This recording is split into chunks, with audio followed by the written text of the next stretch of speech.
screen starts glowing and the film starts rolling. You wanna be knowing what you might be in for. So give the show a listen and find out what you're missing. Put yourself in position for the is a good score.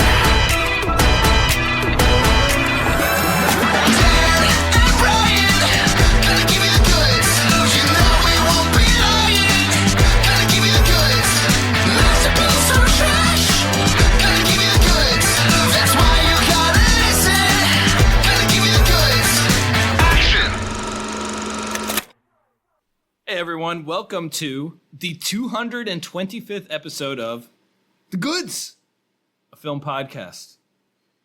Brian, it's a joke that we say every episode of The Goods is a special one. And then it's a layered joke because then subsequently I say that every episode is special, but this one's really special. Well, on my brother's radio show, they would open every episode by saying, "We've been waiting a long time for this episode." But this one is as special as they come. It's even more special than the ones where I say it's special more so than the normal episode is special. I'm losing control already of this episode. Dan's the only one who's not drinking this time. But I'm excited because we have a guest on the podcast that we have never had before. And I think I was trying to go through all of the guests that we've had in my head. And I think this person is, other than my brother Will, the person on the pod that I've known the longest. But then, Brian, you've obviously known your brother longer than you've known any of the other guests. So, anyways, the point is, he's a way backer. I guess. Is that a term? But this is my good friend, my longtime friend, Colton. Hey, that's me. A legend. Woo! Here he is. Yes. Hi, Dan. Hi, Brian. Hey, Colton. Welcome to the podcast for the first time. This podcast, although our association with Colton, my association with Colton, goes back to our blog days, our proto-podcast. And in fact, goes back to our high school marching band days. So I think I met Colton summer of 2002, which would be before our freshman year of high school. We were in the same class in high school, and we both did marching band all 4 years. Colton is a proud tromboner. Absolutely. I played the trumpet, which made us rivals, and we remain rivals to this day. Oh, it's only a rivalry if the low brass actually wins basketball once in a while. Yeah, okay, so from an impartial third party, not exactly impartial, but a separate party, the marching band at our high school was separated by section. What instrument do you play? That's how people grouped. And there was a rivalry between the low brass, which is the trombones and the euphoniums and the tubas, and the trumpets. And at least as far as band nerds go, the trumpets framed themselves at least as like the cool kids, like too cool for school. I would say the low brass a little more down to earth. Oh, and Dan was the section leader of the trumpets, and Colton was the section leader of the low brass, both 2 years older than I am. So when I came in for sophomore year of marching band, which was the first year I did marching band, it was their final year. Right, so we were seniors, you were a sophomore. But the way that the three of us really kind of connected as a unit, I mean, I knew Colton pretty well through the years, but the way, again, that we kind of gelled was we make up 3 of the 4 main contributors to an old blog that, as Brian noted, had a podcast briefly associated with it. And the name of that blog, that website, was earnthis.net. And we wrote about all sorts of stuff there. We wrote about movies and music and TV. Colton's specialty has always been music. Colton is a music head. And I gotta say, I'm gonna blow some smoke here. Colton, you always had well-formulated and well-articulated opinions, but you were always into stuff that wasn't the main track way of thinking among my peers. So you always had some band that I hadn't heard of, or some band that I heard of, but you had a fresh take on them. You increased my appreciation for pop in general, but particularly like Mariah Carey and Max Martin, some of the greats. And you introduced me to a lot of bands and artists that I otherwise wouldn't have heard of. And whenever we found synergy on something, I'm thinking Eve 6, I'm thinking Streetlight Manifesto, I'm thinking Ben Folds, it was always very meaningful to me. It was validating. So all that being said, that's probably why we've gone 225 episodes without having you on, despite you being a longtime creative partner of ours. It's because you're a music guy more so than a movie guy. Would you say that's a fair thing to say? Absolutely, that's fair to say. Thank you. Those are very kind words. And yes, as this episode will surely reveal, I am not an adequate film critic, but I appreciate the invitation. So I'm going to go ahead and read I know Colton. Brian knows Colton. But the listeners out there, you may not know Colton. So I'm just going to read the bio that he sent me. You would think I've known him for years. I could just do this extemporaneously. But there are some things in this bio I just didn't know about Colton. So it'll be informative to all of us here, I think. Colton O'Connor is a Virginian living in Los Angeles with his wife and 3 kids, all in elementary school, except for his wife. Billionaire playboy by day, masked vigilante by night, he still makes time to volunteer at the local animal shelter, helping dogs and cats to land good-paying jobs in various industries. Colton was always clearly the best writer for EarnThis.net and is my personal best friend and role model. He is the world record holder. And that's the bio. Thank you, Dan. It's too kind, really. I didn't know there, yeah. I appreciate that. I guess I read that, so that's my words, not anybody else's. So, And he's modest, too. I have to actually, before we get started, issue an important correction. I think the episode in which I most recently mentioned Colton, he's come up in various episodes through the years, just anecdotally. I think the most recent time he got mentioned was in our Space Jam episode, because he sent me a Space Jam mix. He sent me Slamilton, which was a mashup of the Space Jam song, but basically the entire Space Jam movie with tracks from Lin-Manuel Miranda's Hamilton.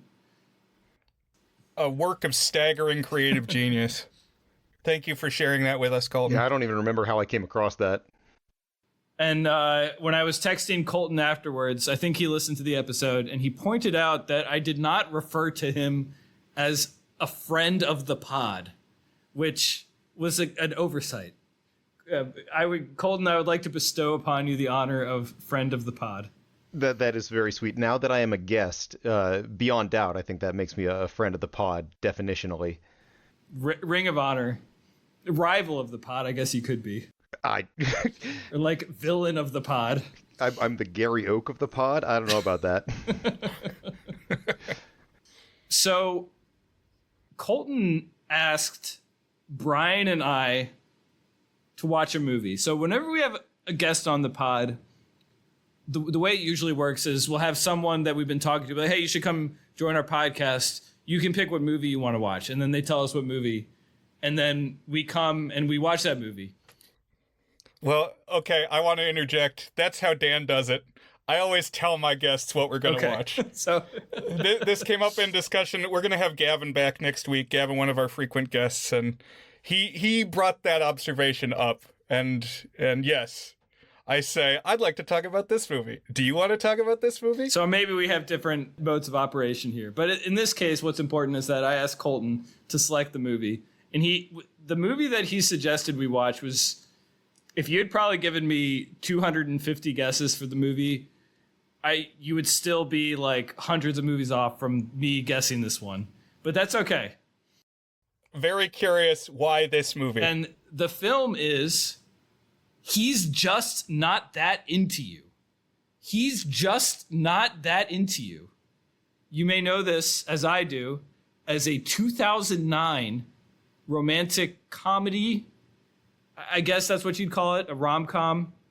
It's got some drama in there, but I guess that's contained within the rom part of rom-com. and it's an ensemble rom-com. And yeah. An ensemble rom-com.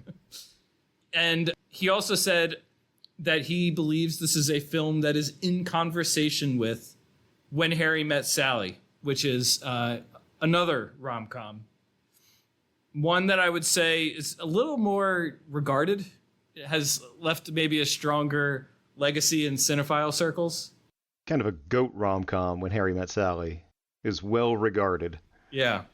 And so we can talk a little bit When Harry Met Sally, but we will talk about He's Just Not That Into You. And so, Colton, I know you're going to kind of talk us into some of your thoughts on this, but maybe you can just prime us. Why did you select this 2009 film as the topic for our conversation tonight? So, like we already hinted at, I am not a movie buff, and I am not a qualified movie critic. But something that I do know about myself is that the movies I do really like, I like almost exclusively based on the script. Acting, directing, cinematography, these things are just, occasionally it'll pop, but usually they're not major factors for me. It usually all just comes down to the script for whether I love a movie. And this is a movie where I love the script. And part of that means that I love the stories. I like the stories and the narratives that are presented. I like the dialogue. I enjoy the style of writing. And maybe most importantly, at least for this one, I really like and agree with the core message that is thematic to the film, He's Just Not That Into You. So I like having this opportunity to use this podcast as a loudspeaker broadcasting the thematic message that the movie sends. And then on top of that, if I'm not a great movie critic, I love bringing a movie I love to you guys who are qualified to find out, in your opinion, whether it's good. So I'm really interested to hear what you guys think of the movie. Excellent prelude. I think that leads us in nicely. Do we want to start maybe talking about When Harry Met Sally and just like, what is that movie? So I think all three of us have certainly seen both When Harry Met Sally and the movie we're going to talk about as our main course today. I watched both of them this past week. What about you, Brian? I did as well watch both this week. I had seen When Harry Met Sally once before. Back in 2011 in college, I had a male friend, who was just like, hey, I'm going to watch a movie. It's When Harry Met Sally. You want to watch it? I was like, okay. And so, once before. Colton, did you rewatch both of these movies this week? Within the last month, I've seen both movies, and I think it's good we move along and get to the core movie as quick as we can. But it is important just to set up a few things about When Harry Met Sally, since, like we said, it's in conversation, so there'll be tiebacks. Sure. And He's Just Not That Into You was new to me this week. I'd never seen that before. What about you, Dan? Yeah, brand new to me. So there was a couple minutes in there where I thought I had seen it. I might have seen clips of it, or I might have seen the first 5 or 10 minutes, but I definitely had not seen this all the way through before. So When Harry Met Sally, I think 1989, it's late 80s. It is directed by Rob Reiner, written by Nora Ephron, starring Billy Crystal and Meg Ryan. Meg Ryan, juggernaut of rom-coms, in many great rom-coms. Nora Ephron, the writer, a juggernaut of rom-coms in her own way as someone behind the camera. She's written many well-regarded rom-coms, and then she eventually got into directing them. When Harry Met Sally, a deeply influential rom-com, it kind of became the standard bearer, I guess, or at least the one that kind of Billy crystallized the format of what I call them cosmopolitan rom-coms, but it's kind of like what do you get in your head when somebody says romantic comedy, particularly one from the 90s or 2000s. That's the kind of movie that when Harry Met Sally kind of defined. And interestingly, it's heavily indebted to Woody Allen, particularly Annie Hall. Yeah, I watched with my dad, and he kept saying, this is like a Woody Allen movie. There's a lot of walking and talking in New York. I was also thinking Seinfeld. But Seinfeld, zanier, of course. Maybe that's too off the beaten path. But, Jewish comedians walking and talking in the city. In fact, you will sometimes see When Harry Met Sally listed as a spiritual successor, or I've even seen remake. I definitely don't think this is true, but to Annie Hall. But the thrust of When Harry Met Sally is that the Billy Crystal character, Harry, and the Meg Ryan character, Sally, meet, I think, right as they've graduated college. And Billy Crystal's character, Harry, states what he believes to be a irrefutable fact about heterosexual romantic relationships, which is that a man cannot be friends with a woman without wanting to sleep with her. Wait, there's brilliant dialogue in this film. If anyone has not seen it, heaven help you, just pause this podcast and go watch When Harry Met Sally right now. But just to do justice, verbatim line from the movie. What I'm saying, and this is not a come on in any way, shape, or form, is that men and women can't be friends. The sex part always gets in the way. And so we check in with this couple. I mean, they're not a couple. They part ways. They have a conversation and then they part ways. We check in with them kind of crossing paths in New York over the next, I think it's 10 years. It's like many years. And it's always funny because Billy Crystal will have some new facial hair for each time jump. I'll say I bought Meg Ryan as a 21-year-old. Like, she looked young. She looked good. I didn't really buy Billy Crystal as a 21-year-old. This film spans, 12 years? It goes up to when the movie came out, 1989, and it starts in, 1977. Yes, Gotcha. 12 years. And at some point, when they both have had bad breakups and they're kind of deciding they just, need to take a break from dating, they befriend each other. The thing that they said that they couldn't do earlier, or at least that Harry said they couldn't do earlier. And then the rest of the movie kind of unfolds as you would probably expect with a romantic comedy that starts with these two as friends. The chemistry builds, the romantic tension builds, jealousy builds, one taking the other for granted, things like that. And it builds to a terrific finale with all-time great rom-com monologue by Harry when he says, I won't get it verbatim the way that Colton did, but it's something along the lines of, when you know you want to spend the rest of your life with someone, you want the rest of your life to start as soon as possible, or something like that. So, outstanding film. We can rate it if we want to rate it at the end. I would be in favor of rating it. I think we should, since we all watched it. And then, so I guess, just speculating why you think this is in conversation with it, a couple of things that I see as connected between When Harry Met Sally leading us into He's Just Not That Into You. One is, up front, the topic of gender roles in romantic relationships and the way that men and women view romance differently, as well as friendship, as well as just the social dynamic differently, is a surface level theme, that to the point that characters will say what their beliefs are about what that is. Not just we're observing it in action, but we're saying what it is. Second of all, the connections between friendship and sex. Are those things truly mutually exclusive, etc.?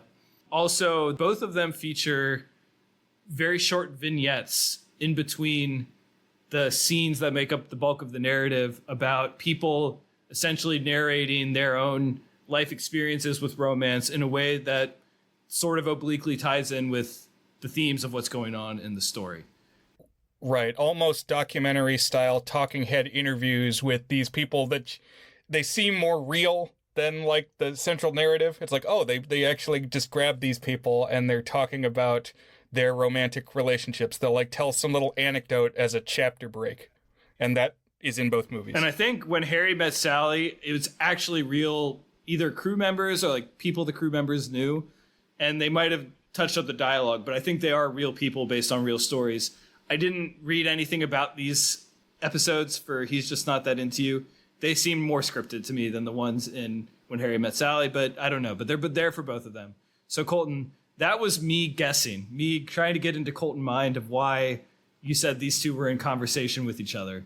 And you're way off. No, just kidding. So one thing is for sure the faux documentary interview interludes, and to the best of my knowledge, the ones in He's Just Not That Into You, which we'll get to soon, were written by the person delivering them, because those are each delivered by professional comedians. So I think that each of the comedians got to sort of write their own to a theme that was given to them. So that's a very easy surface level thing. But the major connection to me, When Harry Met Sally has a definite message. It's expressed right at the beginning. Men and women can't be friends. The sex part gets in the way. It is reiterated explicitly by the characters out loud in no uncertain terms at least one, maybe two more times as the movie progresses. And then in the climactic scene, I can't spoil a movie from 1989, when Harry is making the decision as he walks alone on New Year's Eve in the dark and cold, he's making the decision to start running to Sally. It does a voiceover of his dialogue about men and women can't be friends from the beginning of the movie. It voiceovers that all over again. So it's really clear what message the movie is sending. And what I find really interesting is it's a message that I find intriguing because I agree with it on a certain level, and we'll talk more about that as we go. But to do the setup, where we'll do the punchline later, the setup is that the female lead, Sally, Meg Ryan, rejects the message. It does come true. Literally, the sex part gets in the way of their friendship, and they don't end up being quote unquote friends. It's baseball people talk about, what is it, 3 true outcome hitters. This is a Pause. Can you explain that? Dan, do you know baseball better than I don't know. It's like a walk, a strikeout, or a home run are the only acceptable outcomes for a hitter, right? Yeah, 3 true outcomes is basically what Colton said. It's the idea that the only outcomes that are strictly between a relationship between the pitcher and the batter are a home run because it goes out of the park, a walk because it's just 4 pitches, or a strikeout because it was 3 strikes. So no fielding was involved, no base running was involved. It's strictly based on the interaction between the pitcher and the batter. So when Harry Met Sally has a 2 true outcomes message, you are either going to end up married or you're going to end up never seeing each other again, whether it's you just leave or you have a falling out or you hate each other, whatever. But the friends option is off the table. Normal people, including Sally in the movie, view friendship as the third option, and the message of the movie is Harry saying, no, there are only 2 possibilities here. You might be friends for a while, but sooner or later it will break down and you're going to end up either together or apart. And that is how the movie progresses. So that's the setup, what we need for the later movie. I will just throw out, since we're on it, I've seen When Harry Met Sally twice. Once was quite recently, once was more than a decade ago. And as a younger man, I remember watching the end of the movie and thinking, well, this is kind of garbage. I don't really buy that they ended up together. I thought that they were just going to stay broken up forever. And as an older person in my 30s now, when I watched it again, I was like, oh no, it totally makes sense. It really does feel right that they ended up together. So I praise the movie for being able to evoke those different reactions from me as I moved through stages of my life, despite the movie remaining the same. But I've talked to people who said, I really thought that at the end they were just going to stay friends. And I told those people that they're insane and they missed the whole point. Well, someone who also missed the point, 2 people actually who missed the point, Colton, are Rob Reiner and Nora Ephron, because the initial script that they wrote actually had them staying as friends at the end, believe it or not. I guess they ultimately got the point. But yes. Right. Really? That's exactly it. They had to be honest, and an honest reckoning with the characters would not allow them to stay as just friends. That's funny. I read that this story idea came to be when Rob Reiner got divorced from Penny Marshall. So Laverne from Laverne and Shirley, who then went on to be a director. Pretty prominent director, honestly. We've talked that we haven't covered all that many films directed by women, but Penny Marshall directed Big with Tom Hanks, directed League of Their Own with Tom Hanks. Right. So Colton, two responses that I have. I kind of disagree, or at least I think it's a little more nuanced, that it has a black and white theme. Because here's the thing, is the whole movie of When Harry Met Sally shows how that they are friends with each other. Like, they really are friends with each other. And for much of the duration, you buy that they are friends with each other without the sex getting in the way of their friendship. But it doesn't last. It eventually does come around. And so it almost feels like it's kind of, I don't know if having your cake and eating it too is the right way to put it. I don't think that's quite right. That's too negative. It's more like kind of realizing that the two are more are interlinked in complex ways, not necessarily that what they state up front in the first scene is true. But when I hear Billy Crystal reciting his monologue from the beginning, I'm not thinking, oh, it's just confirming that theme that it set up front.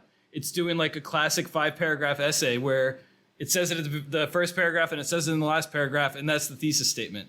I think it's showing that a generalized rule is actually a messy rule, and that every relationship is complicated. And you might think of it as just this one rule, and that's the thesis statement, but really it's reflective of a bizarre and unique relationship, an exception rather than a rule. Yeah, this is where Justin Long slaps Dan and says, "No, Dan, you're the rule." All right, we'll get there. Let's marinate in our disagreement without dwelling on it vocally. And then the other thing is, I'm going to just put a pin in this because I don't want to, I think it'll fit in more with the second movie. In general, I find movies that are built upon overgeneralized rules about heteronormative relationships to just be kind of frustrating when they say, like, this is the rule for everyone. And I don't even mean that in a way of like, well, not everyone is straight, which I think that's true. And I kind of want to talk about the gay representation in He's Just Not That Into You. But it almost feels, even the good ones, and I will say unequivocally that When Harry Met Sally is a good one. And I think we could talk about whether He's Just Not That Into You is a good one. Even the good ones that kind of use this, oh, let's build a story around generalizations of these kinds of relationships as the basis of a story. It always just makes me feel like it's a little bit hacky. It's like cheap stand-ups almost. It's like, I don't know. So it almost devalues the relationships. And so what I find more interesting is less about like, what is the theme about what all relationships are, and more about like using this relationship as a lens to see what ways certain relationships are kind of interesting and nuanced and have their own flavor. And I think that actually feeds very nicely into He's Just Not That Into You. So I don't know. Like, are there other examples of movies you can think of where like the theme is we're going to explore a blanket statement about men versus women?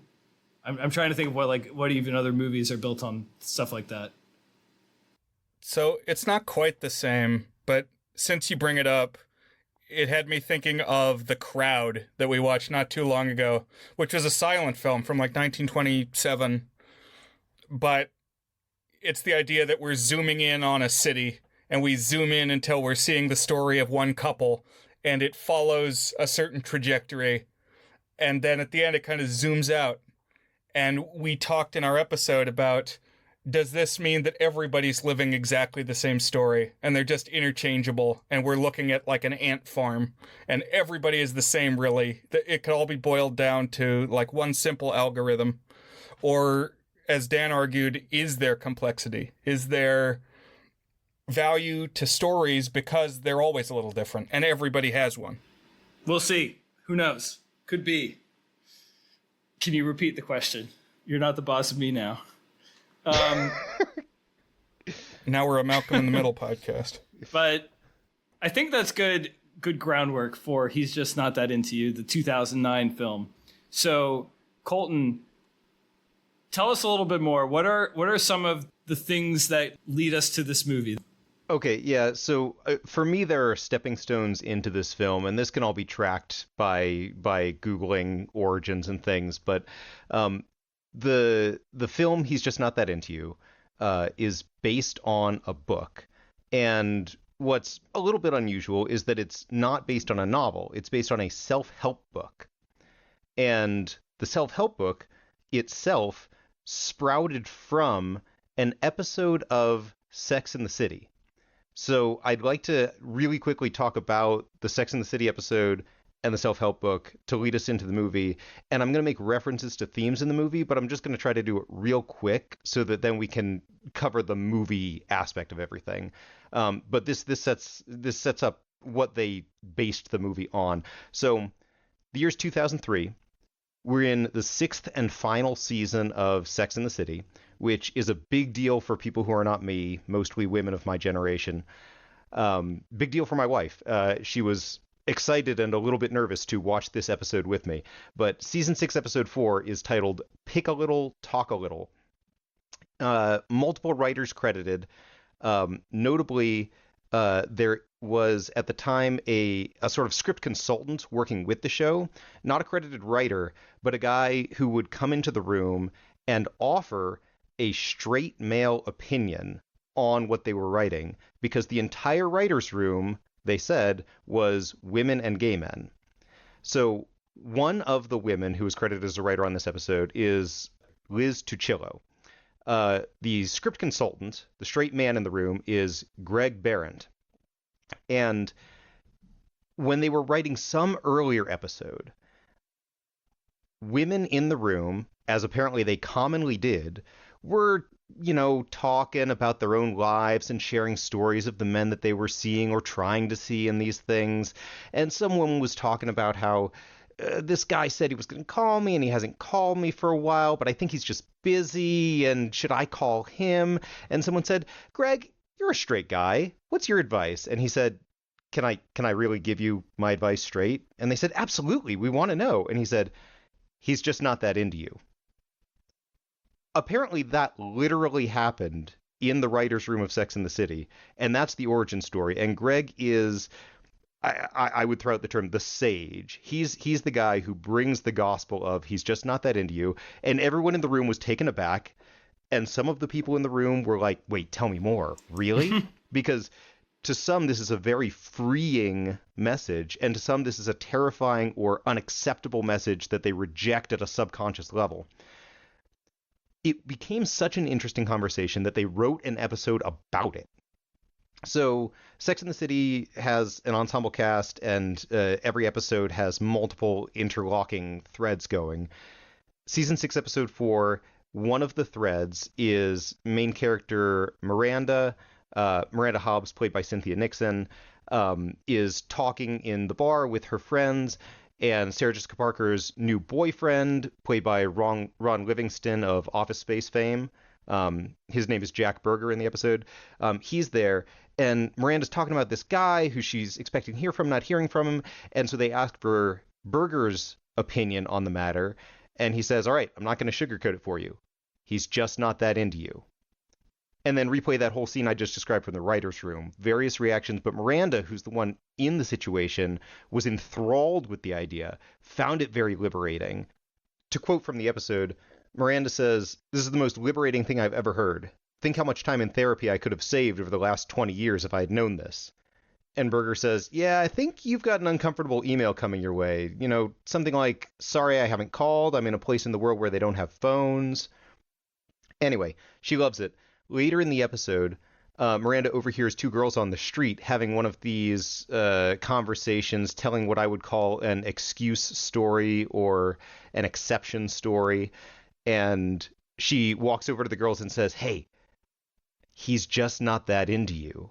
And she walks away beaming with this just angelic grin on her face. And the girls in the background say, "Who's that bitch? She thinks she is." So, it doesn't really tie up any more than that. That's about as much of the message as you get. And then, in the next episode, the characters all move on with their lives like they never even heard it. But the writers in the room were so interested in the idea. Not only did they make that episode, but Liz Tuccillo talked to Greg Behrendt and said, "You need to write a book." And she convinced him to write a book, and she helped him. So she's a co-author on the book. And the book came out in 2004? Yeah, 2004. So the next year, they had a book on the shelves. The book is called He's Just Not That Into You. And the chapters of the book, if I just read down the index, will sound familiar to those who have seen the movie. Chapter titles: He's just not that into you if he's not asking you out. He's just not that into you if he's not calling you. He's just not that into you if he's not dating you, if he's not having sex with you, if he's having sex with someone else, if he only wants to see you when he's drunk, if he doesn't want to marry you, if he's breaking up with you, if he's disappeared on you, if he's married, or other insane variations of being unavailable. So those will come up as we discuss the movie. You can see already how they build the structure of the movie and how they give rise to the characters, how out of a self-help book, you develop a narrative script about real people. But what's really cool is, after all of those main chapters, there's sort of a capstone chapter, which is only 1 page long. And that chapter is titled, Don't Listen to These Stories. And I'm going to try to read it real quick because it's short and because it's the whole thing is right here. Sure, there are the stories. Guys that get pursued by some girl first and she ends up being the love of his life. The guy that treats this girl that he sometimes sleeps with like shit for a couple of years, but she keeps at him and now he's a devoted husband and father. The guy who doesn't call a girl that he slept with for a month and then he calls her and they live happily ever after. The woman who is sleeping with the married guy who she ends up marrying and having a blissful long-term marriage with.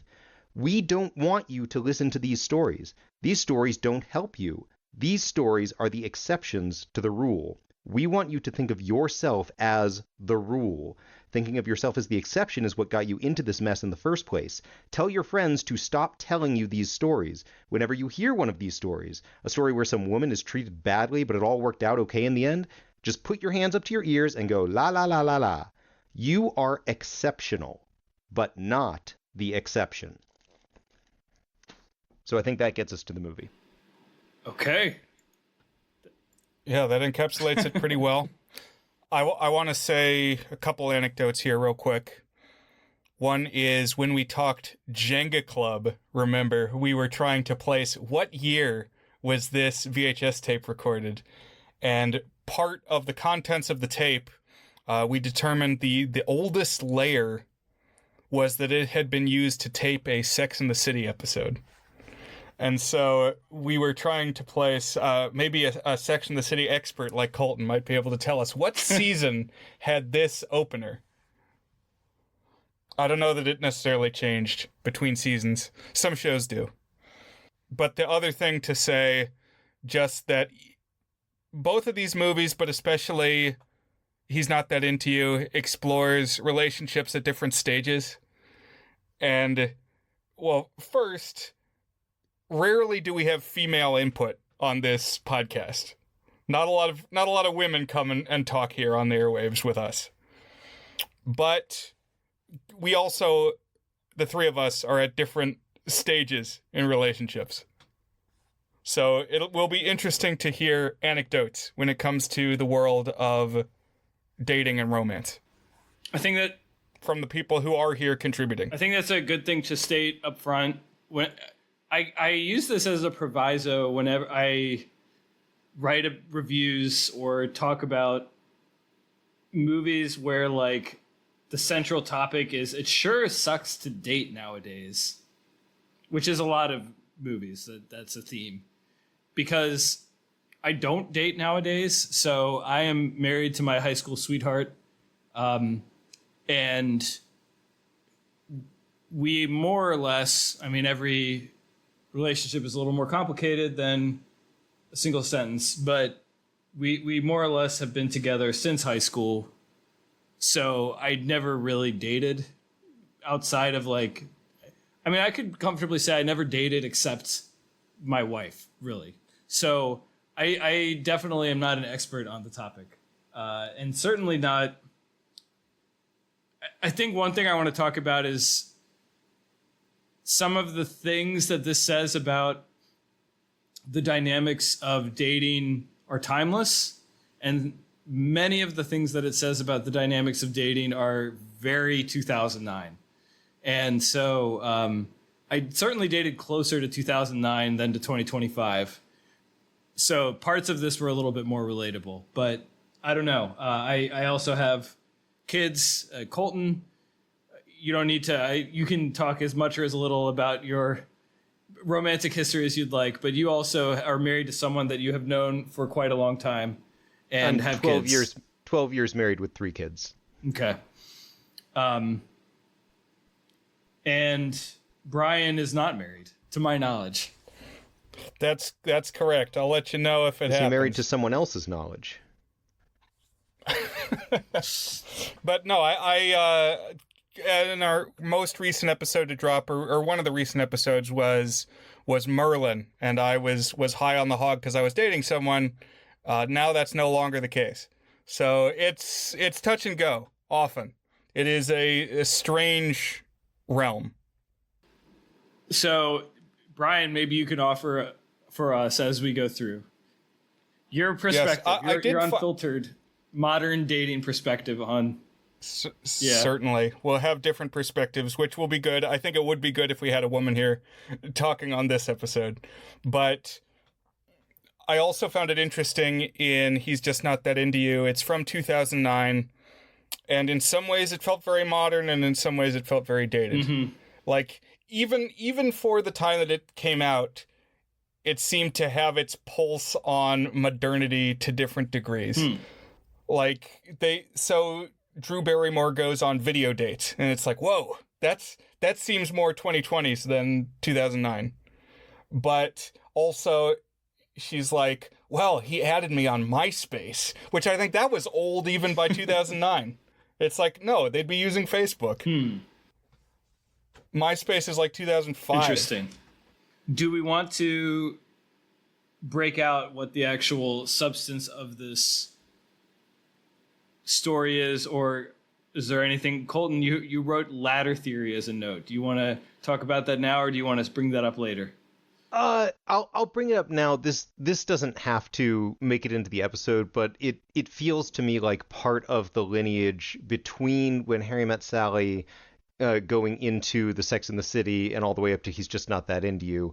So ladder theory is, I'll just say it's a website. The website is laddertheory.com.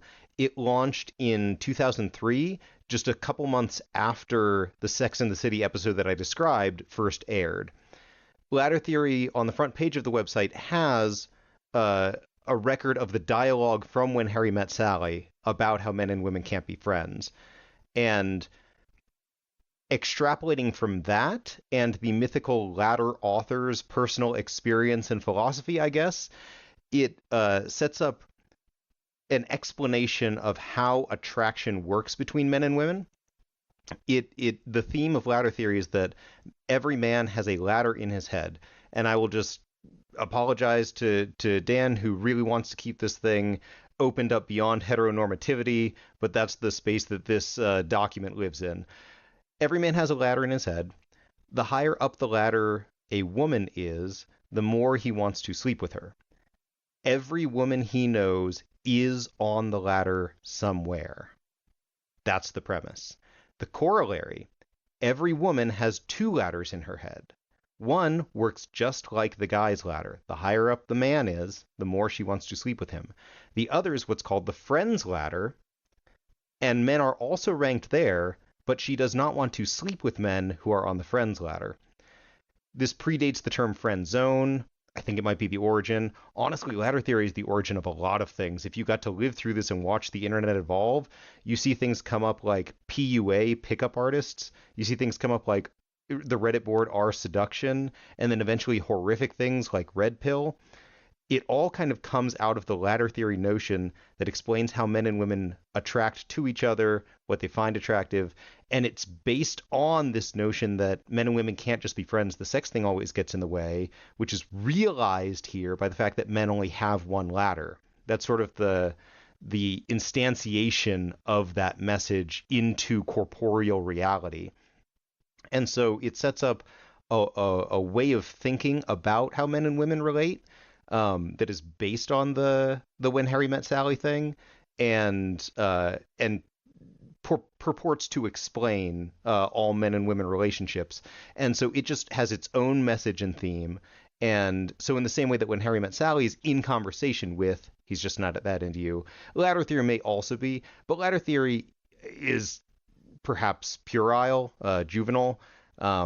I believe that it has some really cool grains of truth to it, but I think that if I explain it to any rational person, they're going to think that I am a misogynist and a pervert. So best not to dwell on it too much. It's reductive, at least. I've read that friend zone comes from a Friends episode. So definitely the pop psychology of the 90s, very influenced by television. What I'll say is I've thought about that we're all kind of looking for something better than ourselves. And so there is sort of an upward longing trajectory when it comes to many aspects of life. Romance, certainly one of them, but also just like in a broadly economic sense. It's like, what is the best that I could possibly do? And often it may be conceptualized in a way that you're not taking into account where you are right now. Like, what are you? And there could be many answers to that question. Right? We're not just one thing. We're multifaceted, but when you're trying to form connections with others, there's certain striations. You know, class plays a factor, race plays a factor. And it's like, who is your network? I think I'll just lay out that, and again, I said that there was a setup earlier and the punchline will come with the main movie we're discussing. The setup in When Harry Met Sally is men and women can't be friends, the sex part gets in the way, and Sally doesn't buy into it. The setup in ladder theory is here's why men and women can't be friends, here's the mechanism by which the sex part gets in the way, and in my experience, almost nobody who I've talked to about it seriously buys into it. In He's Just Not That Into You, I mean, let's go. We can. I would be interested to hear how you guys express the theme. I don't know if we do that at the beginning or if we walk through the story first and get to the theme at the end, but we'll see.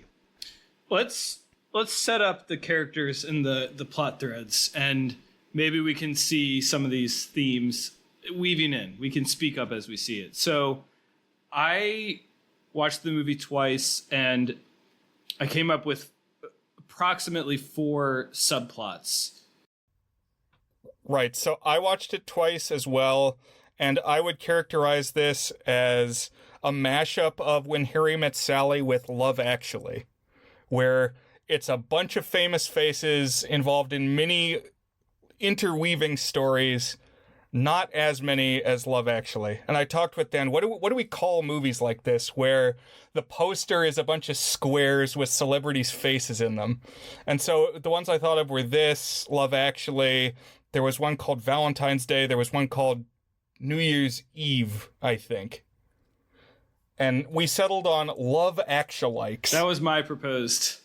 Although I don't think Love Actually originated it. But interestingly, by the way, Valentine's Day was written by the same people who wrote He's Just Not That Into You.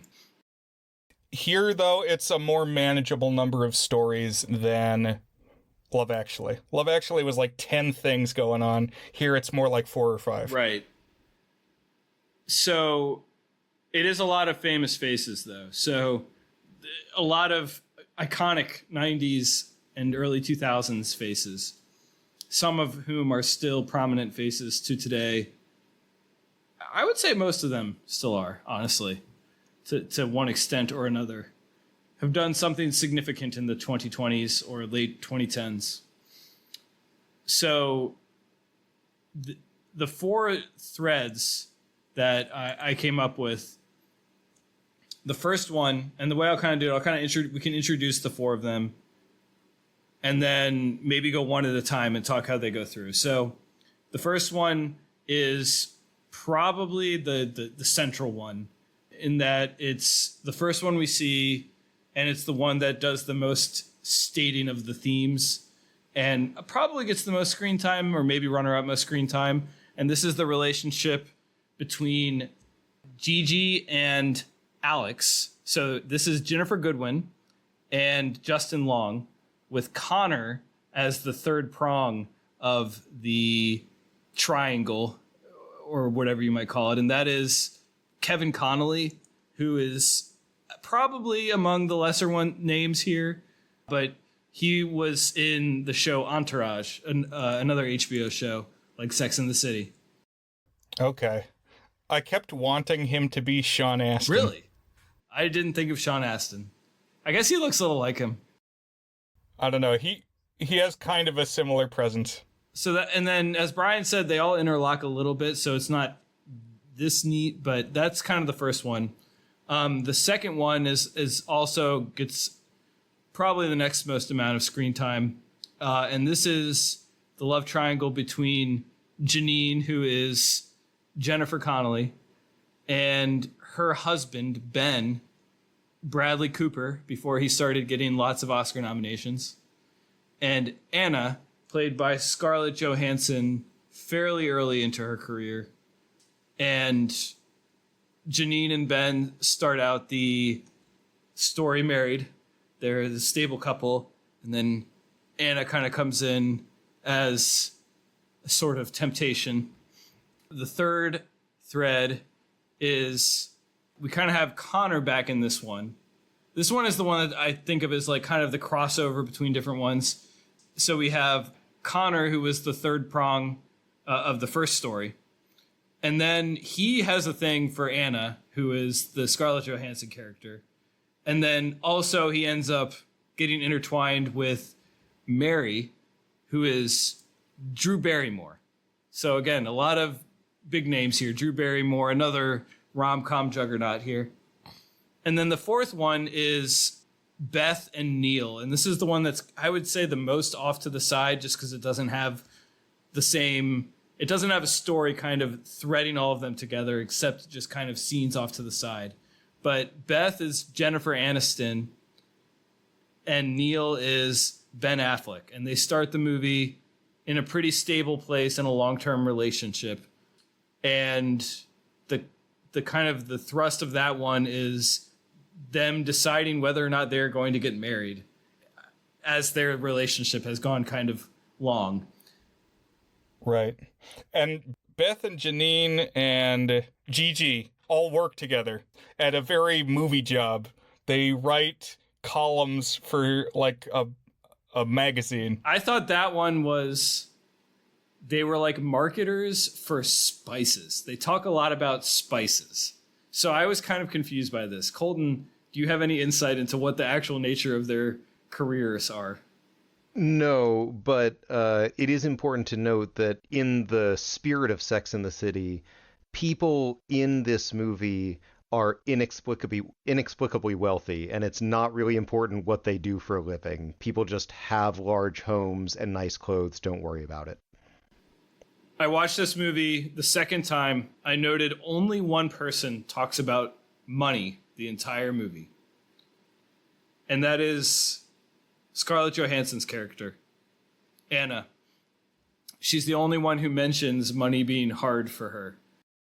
Yeah, she says she's a struggling singer, but she never sings in the movie. I don't know if Scarlett Johansson sings. She may not. That's probably the stumbling block they hit. Well, we don't hear her sing, but we do see her singing at a lounge in the final scene. And I was wondering if one of the background, either the credits track or like a background song was by her, because I noticed that she has a songs by credit to her name in the film. So I think she actually did some music actually for it. I don't know if this, like, if she ever had a situation where she was trying to do the crossover to pop star thing and this was trying to soft launch that or something, or whether she just happened to be cast as a singer. I will say, on the topic of struggling singers, we've got two of the male stars of A Star is Born here in this film. The two most recent, because we've got Gary Cooper and Chris Christopherson. Bradley Cooper. Yes. Bradley Cooper, yes. I keep saying that wrong. Ugh. Chris Christopherson plays the father of Jennifer Aniston's character. And I was excited when we saw him because Chris Christopherson ruled. He passed away. But he was good musician, good guy, and good actor. So, Colton, so I kind of gave a high-level setup of each of these 4 stories. At the risk of jumping ahead too much, I'm going to compound your 4-story setup in this way. So we mentioned that there are the interludes in this film, like in When Harry Met Sally, where they do sort of faux interviews. And each of those comes with, I don't know, what's the right movie word for when they just show words on the screen? Intertitle, maybe? Sure. Each one comes with an intertitle, and each of those titles is literally the name of one of the chapters in the book. And I think I have this right. I might have made a little mistake. I believe that the 4 major threads, each one speaks directly to one of the chapters in the book, and that those are the 4 titles that appear at the interludes. So the way I would describe them is, number 1 is Gigi, Alex. I would not say Gigi, Alex, and Connor. I would say it's the Gigi, Alex, and men in general. It's about how Gigi has had relationships with men in general, with many different men, some in the movie, some prior to the movie, and then eventually works something with Alex. And that one to me is the, if he's not asking you out, he's just not that into you, because it's the other men who have not asked her out, and it's Alex who has not asked her out, and that's her thing. That's their theme. Right, so every relationship is at a different stage. Right, and they evolve through the movie. The second setup is Ben and Janine, who are married, and Anna, who is the temptation, the classic other woman, if you will. And that one is, he's just not that into you if he's having sex with someone else. The third story is about Connor and Anna, and later Connor does end up with Mary, but for this I'm just going to say it's the story of Connor and Anna, where Connor wants a relationship with Anna. She used to sleep with him, but in the course of the movie, the thing is she hasn't been sleeping with him anymore for a long time, but she still relies on him emotionally and hangs out with him and calls him a lot. And so their thing is actually a gender swap. It's a, she's just not that into you if she's not having sex with you. And then the fourth one is maybe the simplest, Beth and Neil. Beth wants marriage. Neil says that he simply straight up does not believe in marriage, but intends to stay with her for the rest of his life and is deeply committed to her. And the other title is, he's just not that into you if he doesn't want to marry you. How many of the 4 get proven wrong by the end of the movie? Well, okay, let's try that. So Gigi, Alex, and other men. He's just not that into you if he's not asking you out. By the end of the movie, I mean, I guess we're just not going to worry about narrative order. We're just going to do this as it works. By the end of the movie, he asks her out. That's how we know that he is into her. With Ben and Janine and Anna, he's just not that into you if he's having sex with someone else. Well, they end up getting divorced. So, proven true. With Connor and Anna, she's just not that into you if she's not having sex with you. Well, by the end of the movie, Anna tells Connor, I just can't do this anymore. And then they never see each other again. Again, proven true.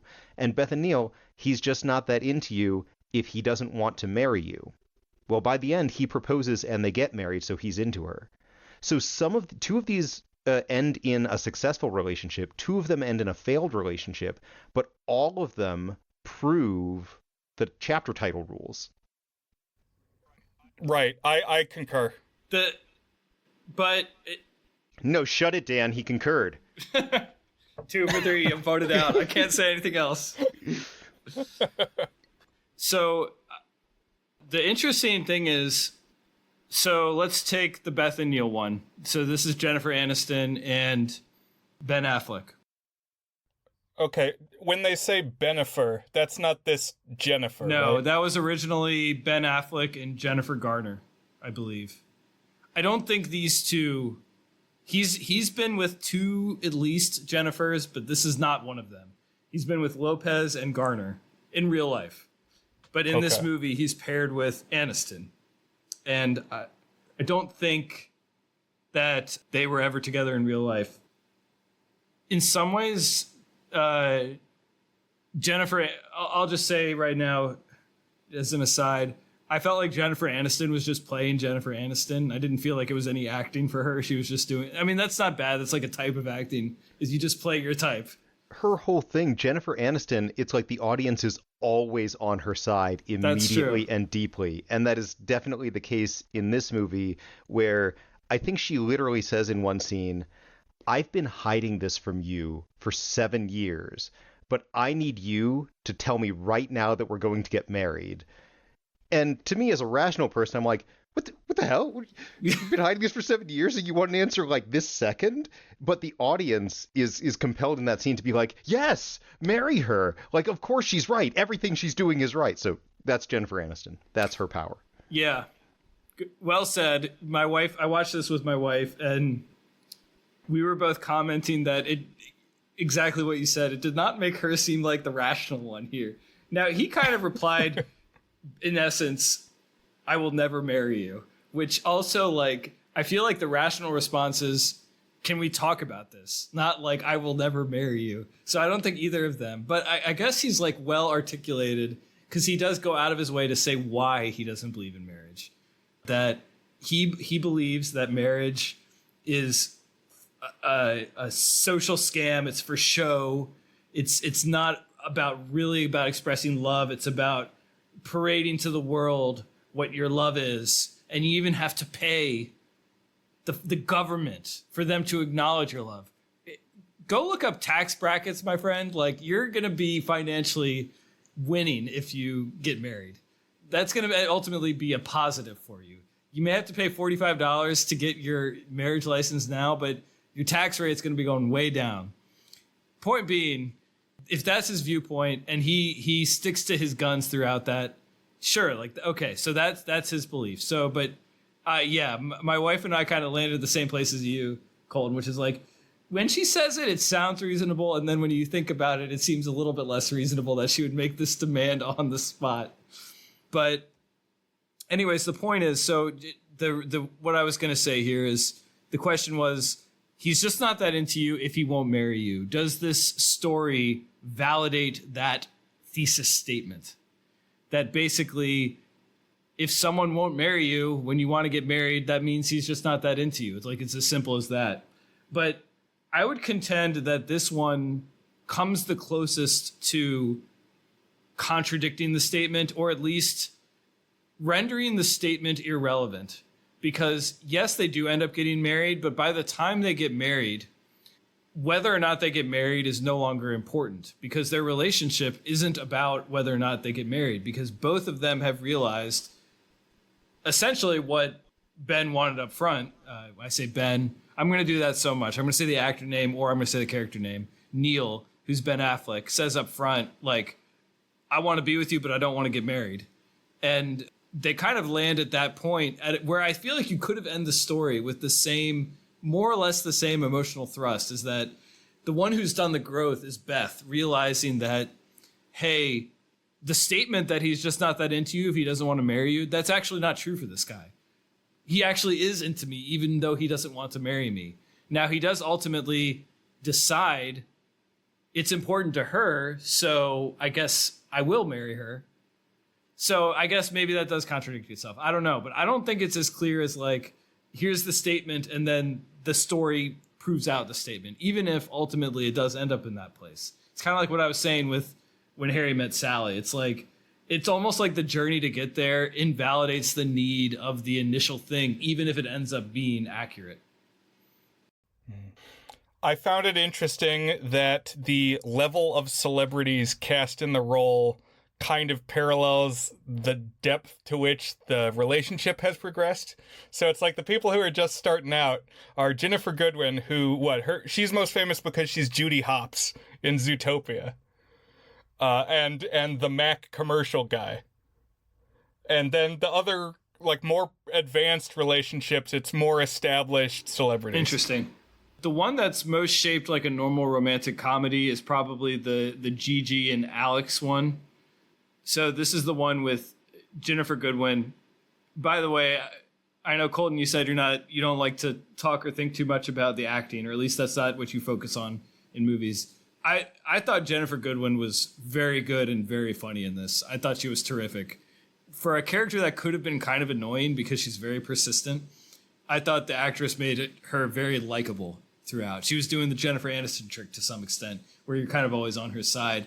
But I felt like where Jennifer Aniston was just kind of doing the Jennifer Aniston thing, Ginnifer Goodwin, like, inhabited a character as was written. I will gush for a moment. I love the character Gigi so much, and I'll leave it up to you to decide how much of that is Goodwin's acting. But I mean, this will tell you a lot about what I like about the movie. So I think we've made sort of clear what the main themes are. We haven't talked that much actually about the, gosh, I lost my word, the exception stories, which are so core.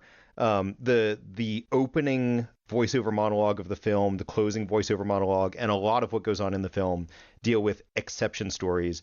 And the character Alex puts forward the idea that you are the rule, not the exception, and that's how you have to think about yourself. That's half of the main theme, and the other half of it is all these things that men wouldn't do if they were really into you, and that you have to see those and not waste your time and energy pursuing men and doing all the work when it's clear from the get-go that he is not interested. You should know these signs, see these signs, and run when you see these signs. What I love so much about the character Gigi is that when the character Alex explains this to her, there's just a total light bulb. She gets it. She buys into it. She starts applying it to her life immediately. She starts calling Alex for life tech support, romance tech support, over and over. And just she is a convert to the gospel. Alex is the sage. She buys into it and she lives it out. And then something really cool happens later in the movie. There's a second main theme that comes up later in the movie that I'll just hold off on for now. But the way that she reacts to it with this beautiful combination of humility and self-confidence, where she takes it as a liberating, empowering message rather than being downtrodden about it or giving up hope, is just so cool to watch, and it just fills me with hope for the human race. And just, I mean, her face acting and the way she delivers her lines and everything, it comes through abundantly that she is humble and listens and accepts, but she is also very smart and thoughtful and believes in herself and manages to do both of those things at the same time instead of being one-dimensional. And I love the character. Two things. This is a movie like Galaxy Quest, where characters are calling Justin Long for walking through a situation, like moment by moment. Justin Long, what should I do? Because he played this Galaxy Quest was like 10 years before He's Just Not That Into You, but he played the leader of the Galaxy Quest fans. And the people up in the spaceship are calling him on the ground to help them fly the spaceship, help them know the layout of the spaceship. But also, just a couple days ago, I watched Barbarian for the first time, which has Justin Long in a very different role. Basically, a big creep. So I had both of those things in my head watching this one. But I do like Jennifer Goodwin. I liked Justin Long too. I thought he kind of straddled the line here of being kind of like subscribing too much to like some of the, I don't know. To me, I'm kind of swerving here.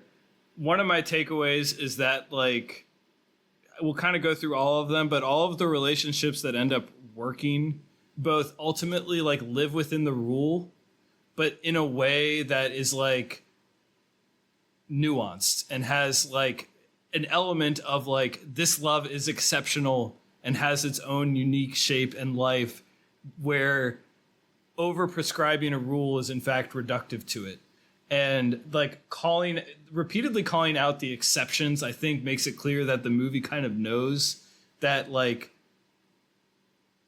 I almost want to say like a secondary theme of the movie is that every real love is exceptional in its own way, even if every real love also has to follow these rules. It's kind of like a paradox, or like I don't know, like with Harry Met Sally, it kind of has to go both ways a little bit.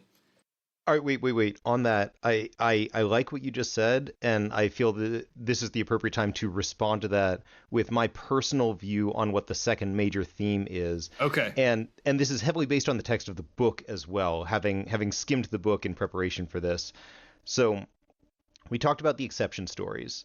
That's a big deal. But a lot of the book does pretend question and answers with the fictional readers of the book. And the readers of the book are women, and many of them have this question of, okay, wait, I'm not supposed to stay with guys if they're not calling me, if they're not having sex with me, if they're married to someone else. I'm going to run out of guys. If I'm supposed to run away from all of these guys, I'm going to end up with nobody to date. And being alone sucks. Is that what you're trying to do to me, author Greg Behrendt?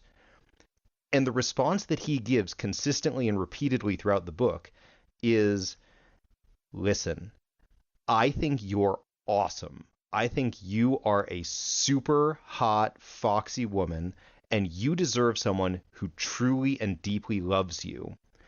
If you stay with a man who's not that into you, you are wasting time and giving up hope that you could find the right man.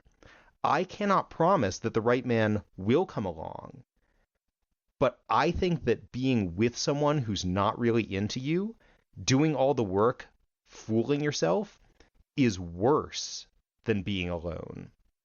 So out of a deep sense of hope and belief in how great you are and what you deserve, you should prefer being alone over being with the wrong kind of man.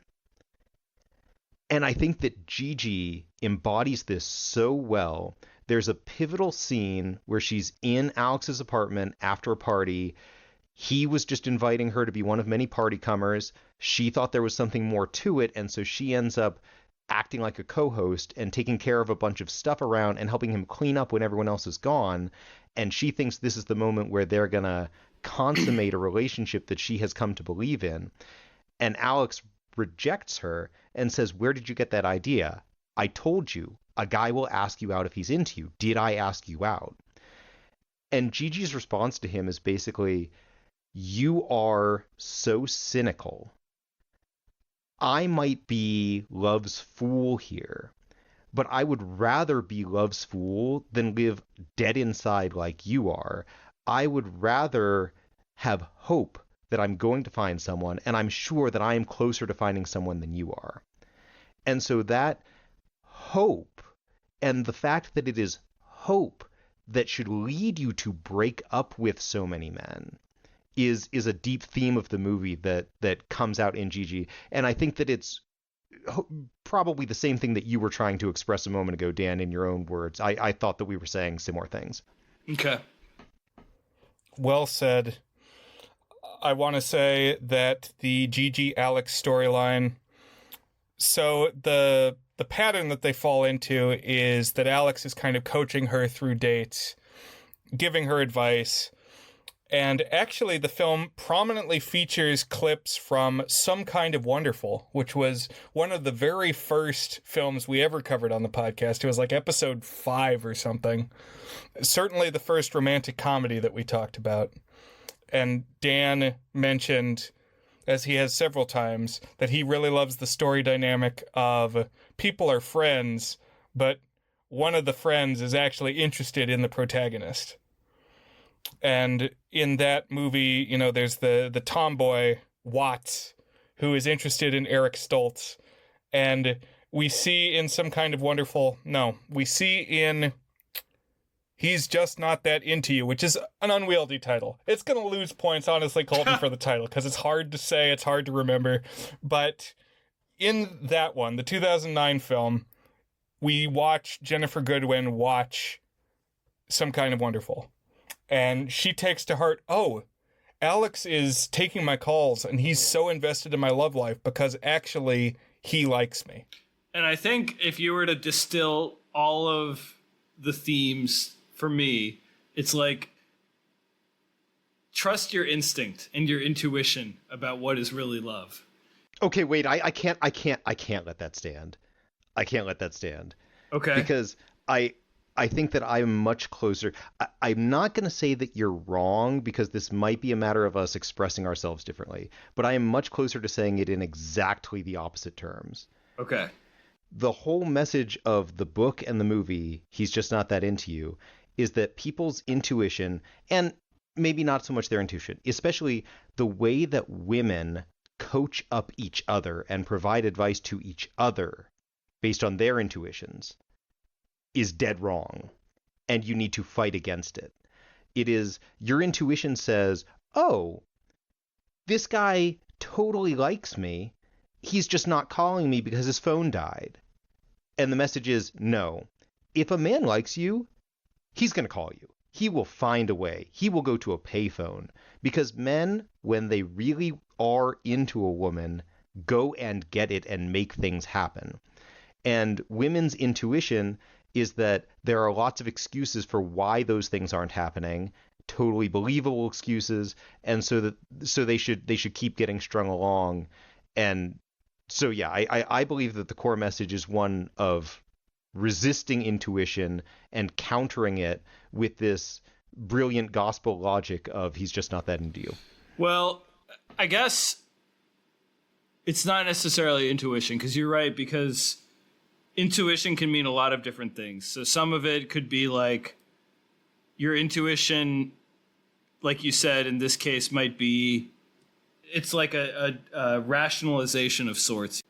I guess what I mean is, you're right, intuition isn't the right word. It's more like our behavior is driven by our feelings, and what we should actually judge, maybe this is the exact opposite of what I was saying, but like what we should actually judge is based on what the actions actually say about the feelings. So in the case that you gave, he's not calling you. What the action actually says is he's not interested in you. But this gets kind of twisted around towards this midpoint of the Gigi and Alex story, the Jennifer Goodwin and Justin Long story, because they are viewing these actions differently.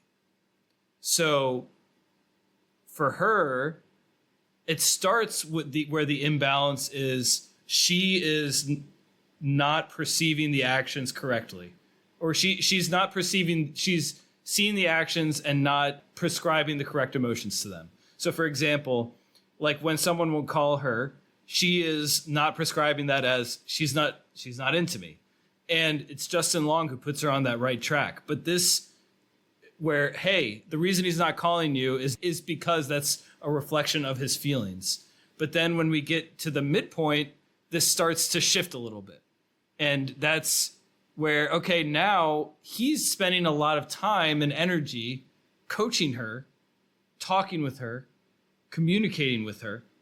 And she perceives, hold on, from this advice that he gave, this framework where what the actions that he actually does tells you what he's actually feeling. from that, I perceive that to mean that he actually has feelings for me. Except, like, she's both right and she's wrong, because he kind of does deep down, but he's not doing it because, like, consciously he wants that.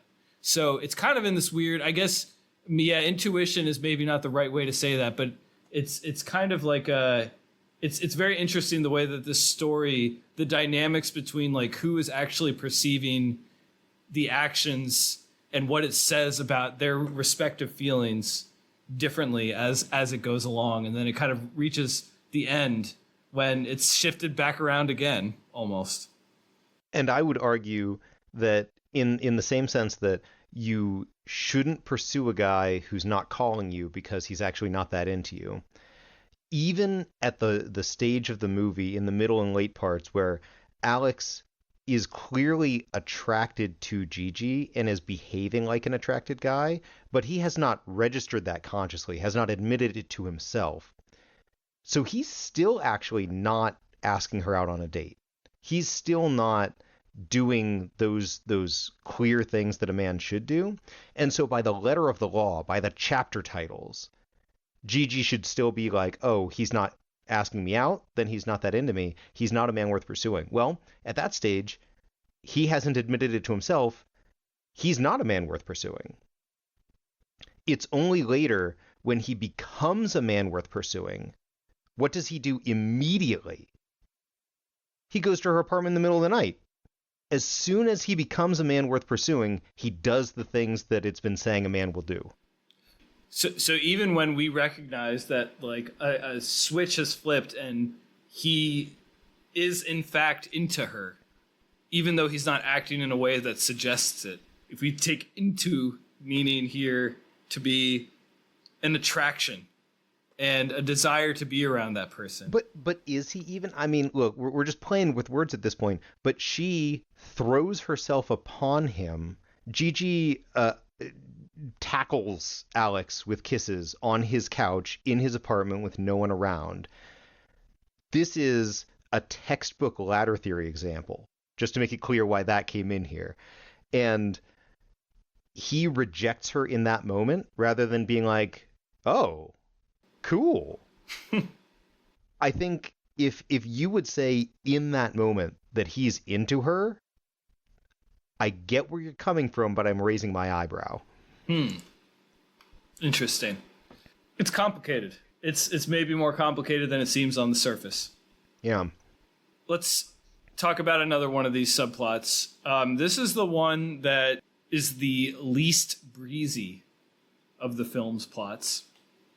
And that is the relationship between the character named Ben, so not Ben Affleck, it's the character named Ben, played by Bradley Cooper, and his marriage with Jennifer Connelly and his tryst with Anna, Scarlett Johansson. So this story starts with Bradley Cooper, the Ben character, at a grocery store meeting Anna, and Anna, like, wins a little sweepstakes, and he's the guy who happens to be around, so they start talking, and they immediately hit it off, probably in part because Anna's just, like, in a cheerful mood because she just won a sweepstakes. But it turns out that they are clearly attracted to each other to some extent, like physically attracted to each other. And also his career, it's not exactly clear to me what he is, but, like, he has connections somehow to the music industry, and she's an aspiring singer in addition to being a yoga instructor, I guess, is her day job. I think he's an A&R, like artists in rep, and I think that he personally does not represent musical artists, but other people in his office do. And so that's the connection, as he says, hey, there's a guy at my office who could potentially help you with your career. You could call me and we could work on that. Yeah, and he let her cut in front of him at the grocery line, and that's why she wins the award. So they've got something to talk about. And yeah, I want to talk about this storyline because what a problem to have, having to choose between Scarlett Johansson and Jennifer Connelly. This is an embarrassment of riches, but I guess it's the sort of thing that happens to you if you're Bradley Cooper. Yeah, how's that work out for him? Good point. Yeah. I guess, or if you're Bradley Cooper in ensemble romantic comedy, yeah. That's right. So, I looked it up. So, Jennifer Connelly, who is the wife character, Janine, married to Bradley Cooper's character. So, Jennifer Connelly, born in 1970. Bradley Cooper, born in 1975. Scarlett Johansson, born in 1984. So, 14-year difference between Jennifer Connelly and Scarlett Johansson. Jennifer Connelly, very attractive. Dan, what other Jennifer Connelly movies have you seen? Well, she was in Top Gun Maverick, and what else has she been in that I've seen? Now I'm blanking on it. Do you have any off the top of your head, Brian? Rocketeer from 1991. So she would have been 21 Gotcha. there. Of course, she was also in Labyrinth, but she was only like 14 in Labyrinth. Outside of Gigi, Jennifer Connelly is the one person in this movie where I was like, wow, I love this acting, because somehow she manages to do multiple scenes in the movie where she is very dramatic, and we can feel her pathos. We can feel how upset or enraged or whatever she is, and yet she's totally hilarious at the same time. And I couldn't figure out how she's doing it. But there were just multiple moments where I was laughing my butt off, and the other half of my brain was like, I feel your pain. Why is it so hard? It's a little bit like, we talked about how this is like Love Actually, this movie. And this story in particular bears a lot in common with the Alan Rickman, Emma Thompson story in Love Actually. And similarly, Emma Thompson is just outstanding. She's like best in show in Love Actually. I think I'm with you, Colton, that Jennifer Connelly kind of has the most layers that she has to act upon. Or maybe if you spin it the other way, she has the most layers that she has the opportunity to act upon in the story relative to some of the other characters. Like, she has the most sadness in her story and like the most wistfulness in her story. Yeah, this movie, as well as I just watched Top Gun Maverick for the first time pretty recently, had me wondering, what if Jennifer Connelly was in The Substance?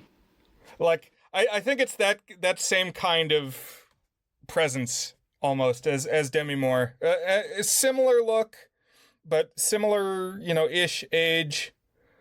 I don't know. It had me wondering, what if?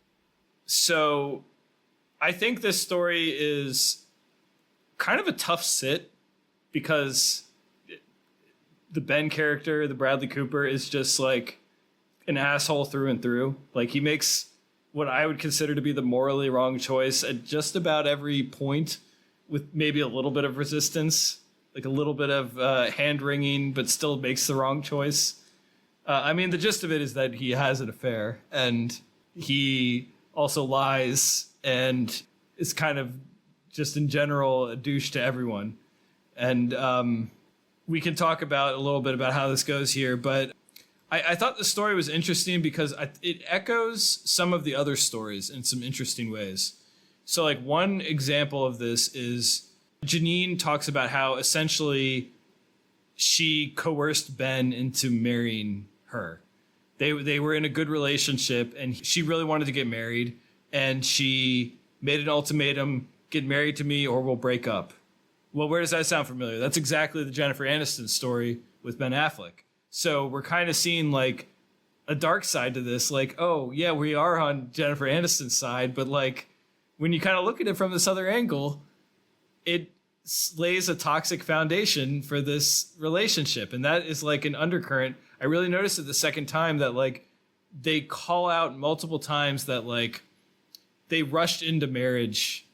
They rushed into like these lifelong commitments rather than letting them happen at the time when they should have happened.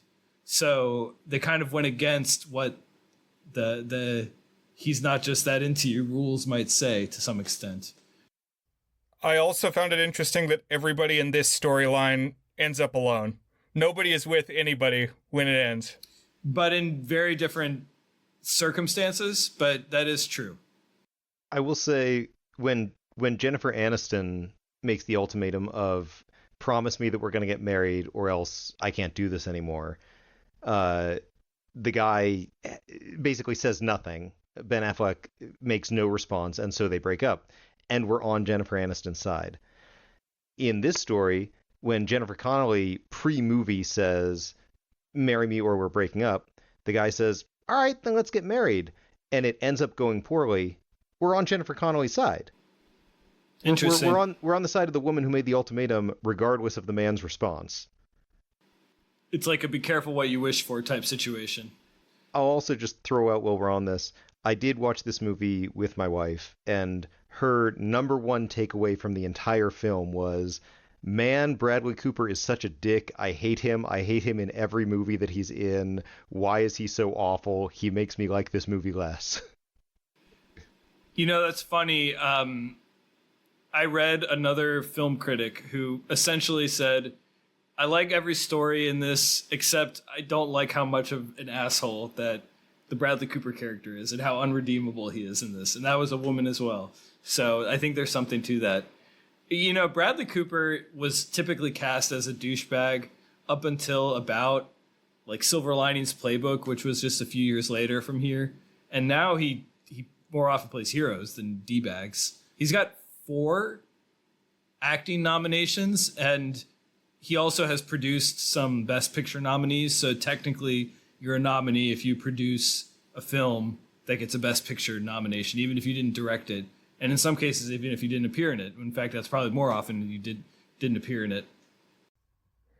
And Scarlett Johansson and Bradley Cooper both now in the Marvel movies. So I saw comparisons, well, at least one major Letterboxd review, one of the ones that's got a few thousand upvotes, saying, oh, this is the Avengers of rom-coms. That we've got all the celebrities, of course, just all packed in like a clown car. But we do have some Marvel overlap. Interesting, yeah. So the way that this one kind of shakes out is basically, it's kind of like a repeated beat. And I didn't even hate that it was kind of a repeated beat because I felt like it kind of built gravity as it went. But it's like Scarlett Johansson and Bradley Cooper run into each other, and usually in a planned way run into each other. And one of them like makes a move on the other, but it doesn't quite fully consummate because like, oh, no, you're married, so you can't do that. But we can just be friends. We can just be coworkers. We can just do stuff together. Wait, what's that thing that men and women can't be? Okay, sorry, go on. Wait, no, sorry, but what's the thing that always gets in the way? You know what? Go on. Yeah, this is definitely the one that is most in conversation with When Harry Met Sally. But then they do end up sleeping together, and you kind of get this weird like twinge of Bradley Cooper's character like realizing that he shouldn't be doing it. It's kind of interesting. He would almost be like less frustrating to watch if he was just like leaned in to being a slime ball from the start, because then he would just be like the villain that you love to hate. But he like holds back just enough. He's like, oh, I can't do it because I'm married, you know, but maybe we can hang out a little bit more. Oh, I know that we slept together once, so I'm going to tell my wife about it, but I still kind of want to see you again. And that's what he does, is he admits it to his wife, and she's like, well, we got to fix this. Like, you broke our trust, and how do we fix this? That was almost funny because like I said, I did watch it a second time, and there it stuck out to me, the dynamic in that scene when he admits it to Jennifer Connelly, and then he's like, well, I better move out because you want me to move out, right? And what I realized the second time is Bradley Cooper wants to move out. Bradley Cooper wants to be done with Jennifer Connelly so that he can glom on to Scarlett Johansson. He's just not that into her. He wants it to be easy. He wants it to, he doesn't want to have to deal with the mess that he's made. Yeah. Right. He wants to be able to jump ship. I'm going to say I would pick Jennifer Connelly. I don't know, if you got the option, Jennifer Connelly. He's already married to Jennifer Connelly. Not a bad situation. I just didn't know we were taking a straw poll on this. I'm draw straws. Horny on main here, yeah. I mean, 25-year-old Scarlett Johansson, very attractive. Well, I mean, Jennifer Connelly's personality is very appealing as well, because she's like trying to like build this healthy relationship. I mean, maybe this is just me coming at it from the perspective of like, hey, the things that I have found valuable in life are the things that Jennifer Connelly is talking about wanting as well. Maybe I would have felt differently if I saw this when I was 25 and not 37. But yeah. Yeah, there's a difference between 25 and 39. Is this part getting clipped from the podcast? Because I would choose my wife. Other women aren't pretty. Oh, come on. My wife doesn't listen to this podcast. Yeah, that's a side effect of never having women on the podcast. They almost never listen to the podcast, so we got some cone of silence. And then one interesting thing about this story is that like she's pretty cool-headed and very rational about him cheating, but what she's most angry about is she thinks that he's smoking again, and her dad died from lung cancer. And this is like, seems, what really sets her off is that he's doing it and he's lying about it as far as she believes. And obviously some of it is just projection of like getting angry about the cigarettes when really she's angry about the infidelity. But I think also it's more than that. It's like the lies are more upsetting than the infidelity itself is, you know? Right, that he's lying. And just since you brought that aspect of it up, so Bradley Cooper blames the like construction foreman who's working on this project that Jennifer Connelly and Bradley Cooper are kind of both involved in. Their house. Is it their house that's getting worked on? Yeah, it's okay. major renovations on the house that they are moving into together. Yeah, Luis Guzman. Yeah, his character is Javier. He's definitely got a distinctive look, does He Guzman. does. Yeah, and I don't cringe a lot, but that scene made me really uncomfortable because, oh, we got construction workers here. He even says, like, oh, we got illegal immigrants here working. Undocumented, he says. Oh, yeah, so progressive enough to say undocumented, but, like, we don't know anything about them. It's probably them who are smoking. And then Jennifer Connelly yells at Guzman. And we understand, though, that what she's really mad about is that her husband is lying to her. Like, she gets it. We get that she gets it. But just her dressing down this guy who has done nothing and is really in a very minor role was uncomfortable. Wait, I do feel, as an audience member of the film, when the first cigarettes are discovered, you're right, Bradley Cooper blames Guzman's men for being the ones smoking.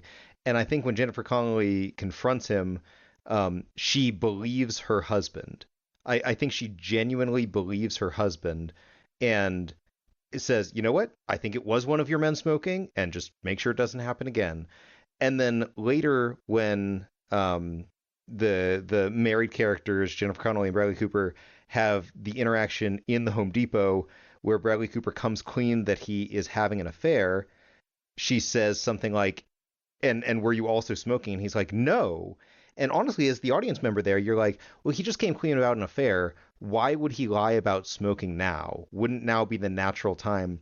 So you kind of think like, okay, so that really wasn't him. And so later, when it is beyond a shadow of a doubt, she finds more cigarettes in the house after the renovations are done, and she finds them in his coat pocket. Then it really is sort of a startling revelation of how could he be that much of a dick? Yeah. Well, and I think what's really important too about it is that she makes it very clear that it's important to her, and he disregards that. It's like, it's just a total disregard for what she cares about. I will say I worked as a construction worker for a little over a year, and I did not observe people smoking on the job sites. But what construction workers do that I noticed is they will pee in bottles sometimes and then like stash the bottles around if they're working on like a higher floor than ground level.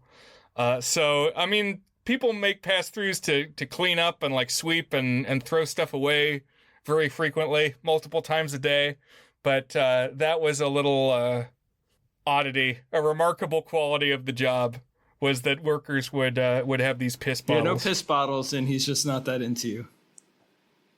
Would the movie go up or down in rating if it had piss bottles, Brian?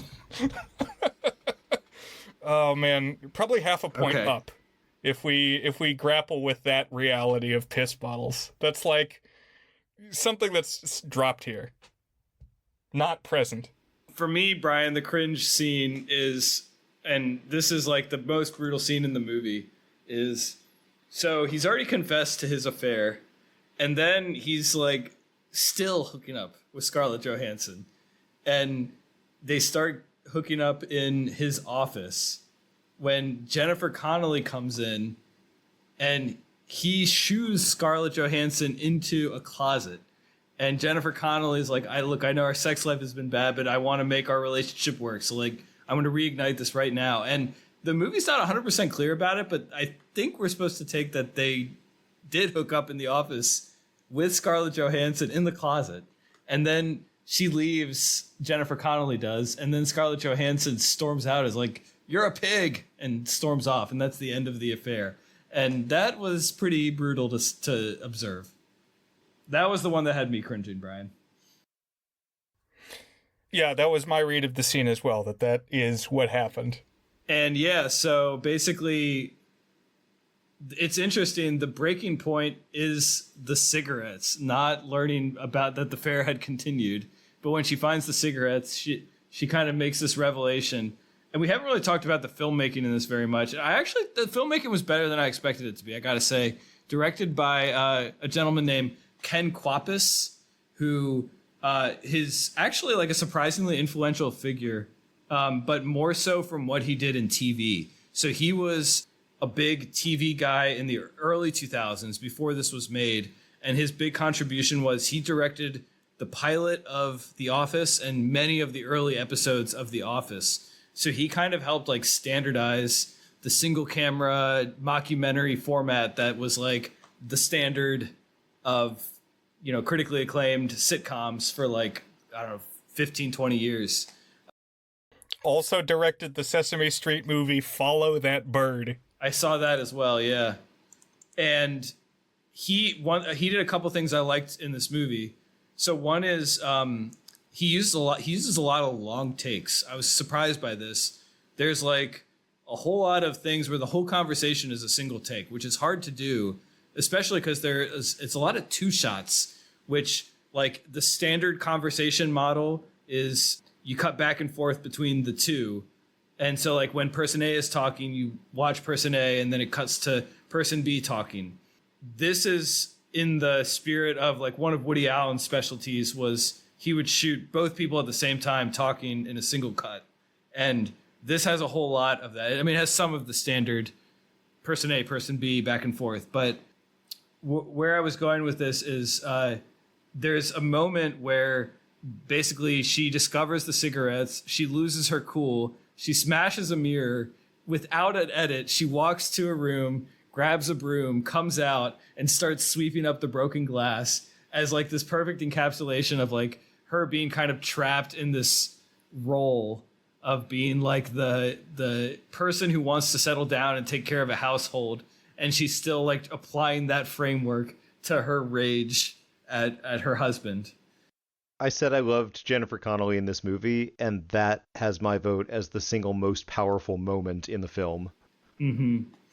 And there's a lot of use of motifs, some visual motifs and storytelling motifs like echoing throughout. And one that we see a bunch is like a wall hanging. And I think I pretty much always read it as like a wall hanging is a symbol of like a stable relationship. Like whenever somebody has a wall hanging, that's like their home is filled. They're in a stable home together. But then, so of course, when she smashes it, like that's ending the relationship. And then she ends up breaking up with him. One thing that made my wife really mad is it appears as if she does not get the house. She moves out, even though she was the one taking care of the household in the figurative sense. She's the one that ends up moving out. So I don't know. What were your thoughts on that, Colton?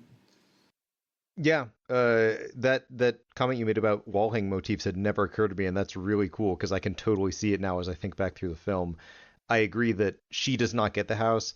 It doesn't, to my memory, show Bradley Cooper in the house post breakup, so I don't know if they both left. Maybe they sold it or something. Certainly that house was finished, so I don't know what happens there, but to just cap off this storyline after that incident at the office and then the discovery of the cigarettes, nobody ends up together. Each of the three ends up alone with their own sort of outlook on life. Honestly, Bradley Cooper kind of seemed the least beat up about it all, which is sick.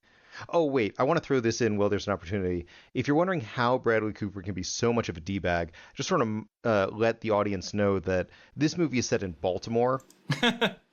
Maryland sucks, Baltimore sucks. It explains a lot, so. There you go. Would you rank Maryland as the worst of the 50 states? Gosh, no. Have you not heard of Ohio? I actually knew that was your answer. I just wanted to hear you get angry about Ohio. Because we did this one time, and remember how much vile you had to say about Ohio. I have literally coached my children, they're grade schoolers, and they come home and they're like, hey, we learned this song today at school, 50 nifty United States. And now my children, but not the other children at school, know to sing that each state has its own special qualities except Ohio. 49 nifty United States. Mm-hmm. Yeah, I didn't place until watching it the second time that it's Baltimore. Ben Affleck lives on a boat. They have crab for dinner at the wedding. And they say multiple times that it's the Baltimore Blade where Drew Barrymore works, this gay magazine.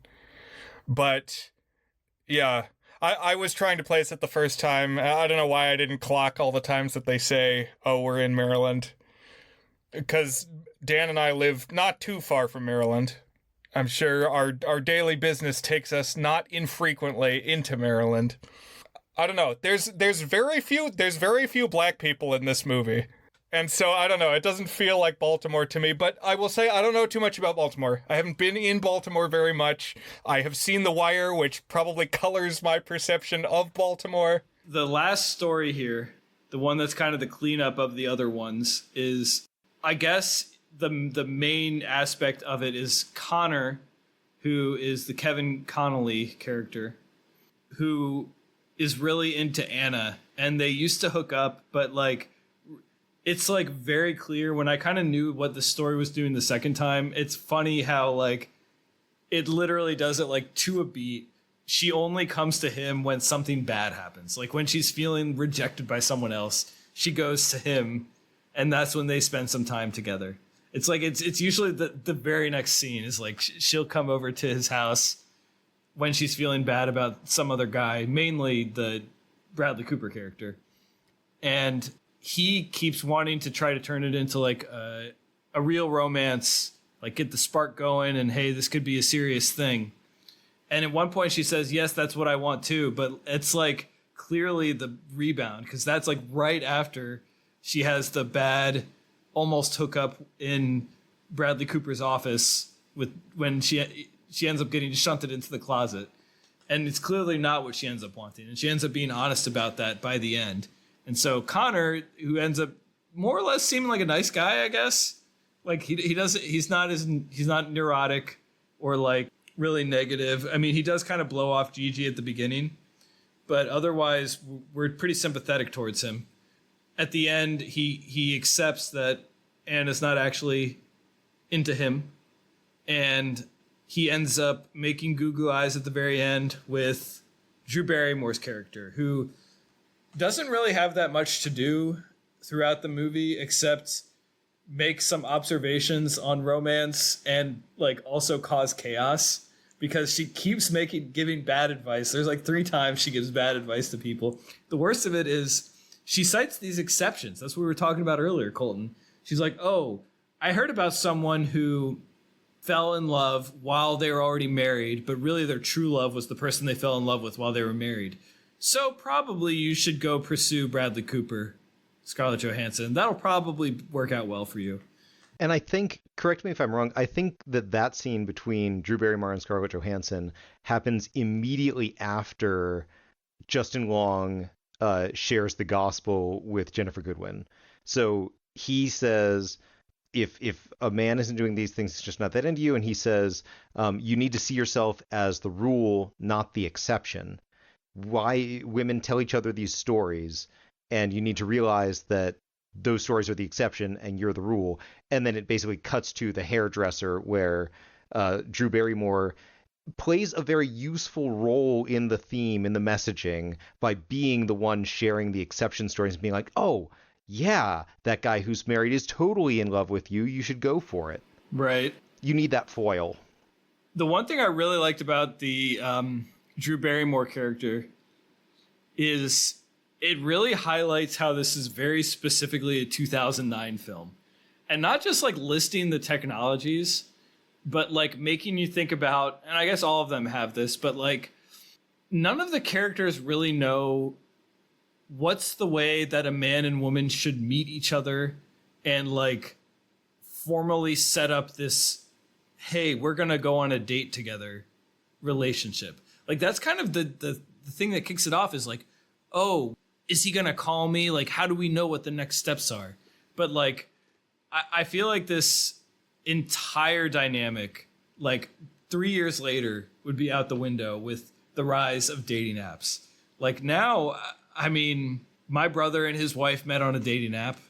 I feel like, you know, some of my best friends met their partners on dating apps. I feel like that's the standard way for people to meet now. And like that totally shakes up some of the questions of like, well, how do I know who's going to call who and like how we reach out to each other and when we do it? It's like the dating apps just do those things for you. I mean, it doesn't take away all of it. Like you still have to decide when am I going to send a message and like when am I going to say, hey, we should meet up? But like it applied so much more structure than these characters have in this film. On the one hand, beyond just the line MySpace is the new booty call, some very 2009 things about this movie. One is that Ginnifer Goodwin is in a room with a guy, runs into the bathroom to call Justin Long, and Justin Long suggests you should get out of there, but hey, as long as you're there, just hang out in the bathroom a while, let the guy stew. And because it's 2009, dude doesn't have a smartphone, and he is just languishing on his couch. He cannot check Facebook. He cannot check the internet because he has a cell phone, not a smartphone. That stood out to me. Yeah, a lot of flip phones in this movie. And then Drew Barrymore checks her voicemails by dialing her voicemail on a landline. Very 2009. That's on the one hand. However, to what you're saying, Dan, about these days dating apps make it clearer how you meet up, I'm going to say from the perspective of the book and author Greg Behrendt, and therefore the message that's embedded in the movie, even though the technologies are very placed in time, the overall message perhaps is still timeless. And it's that, and again, super heteronormative. Greg Behrendt is very open about that. It's not like we're trying to hide anything and we're just speaking to one set of experiences. But whether it is 2009 or 2025, a woman who has self-confidence should, by the recommendation of Greg Behrendt, expect that a man will pursue her actively if he's really into her.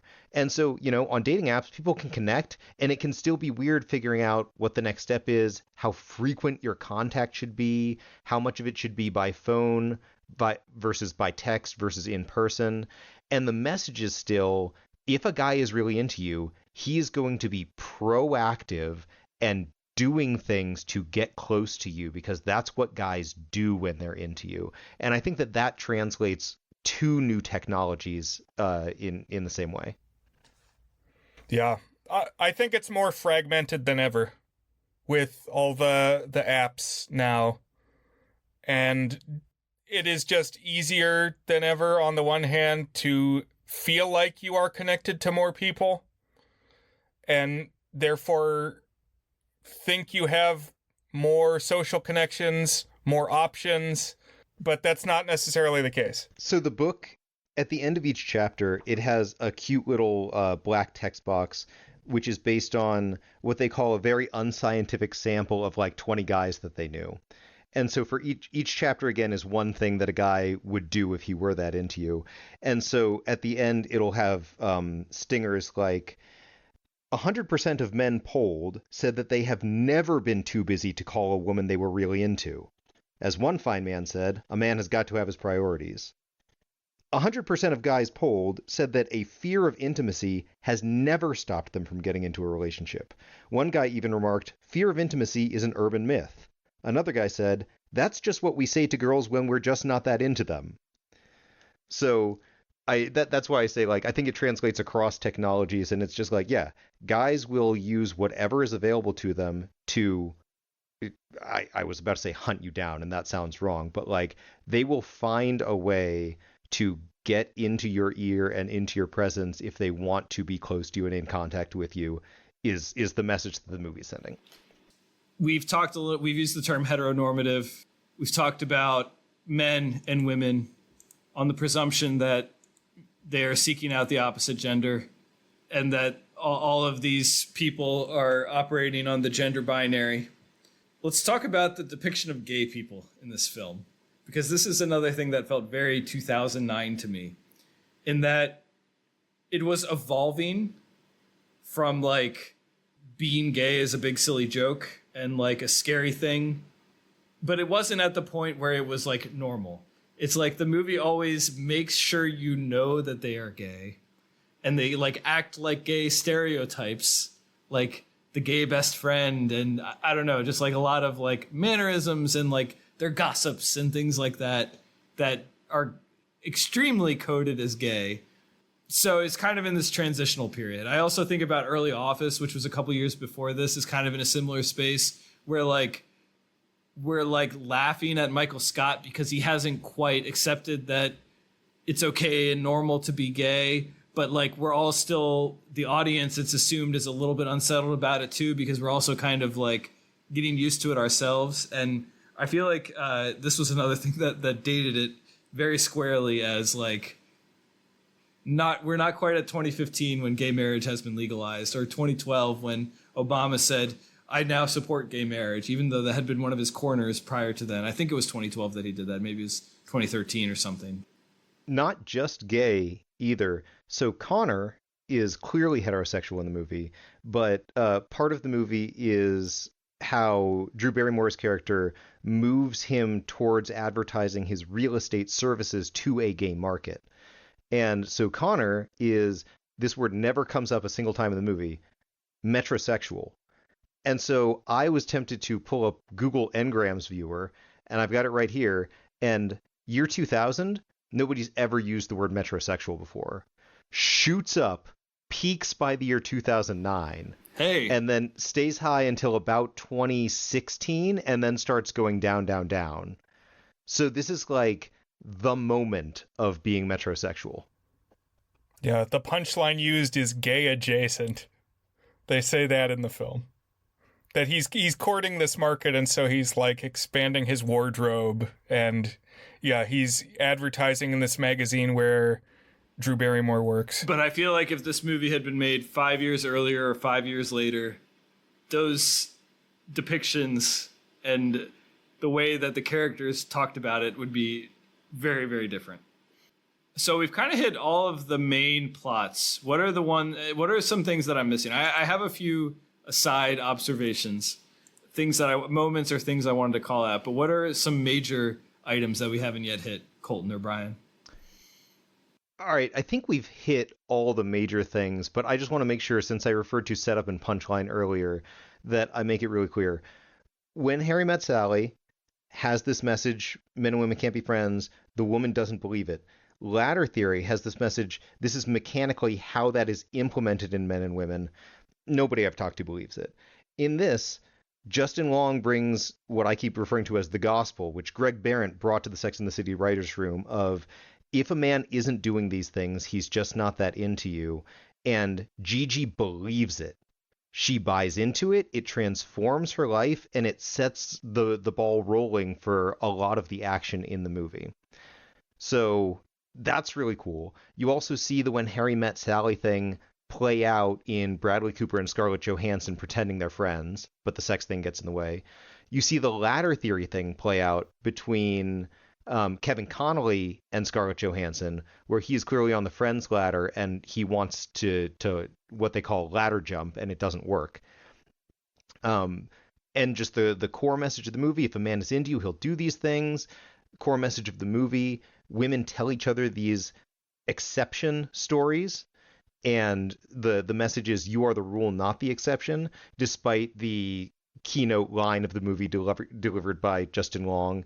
And then the secondary message, as I tried to make clear earlier, is hope. And Gigi, the character, so clearly manifests hope and belief in self, living alongside humility in her heart, where she listens, understands, learns, but she does not become cynical. She is willing to reject men who aren't worth her time, but still believes that she is worth men's time and that she is going to find the right man, and she lives in that hope, and that's the other major theme of the movie. So I think we had said all that before, but I just wanted to group it all together. Thesis statement. And the only thing I haven't said that I want to say is in He's Just Not That Into You, we have this whole cavalcade of stars, but there's a lot of extras in various scenes. There's parties. Alex works at a bar. Justin Long, he's a bartender. That's kind of a big part of his character, is he's on the periphery and he says, oh, I see all these dates go south. I see all the ways that a relationship can possibly progress because I'm a bartender. All of that to say, one thing I noticed the second time I watched is that I think it's at the party that Justin Long throws. It could be at the bar.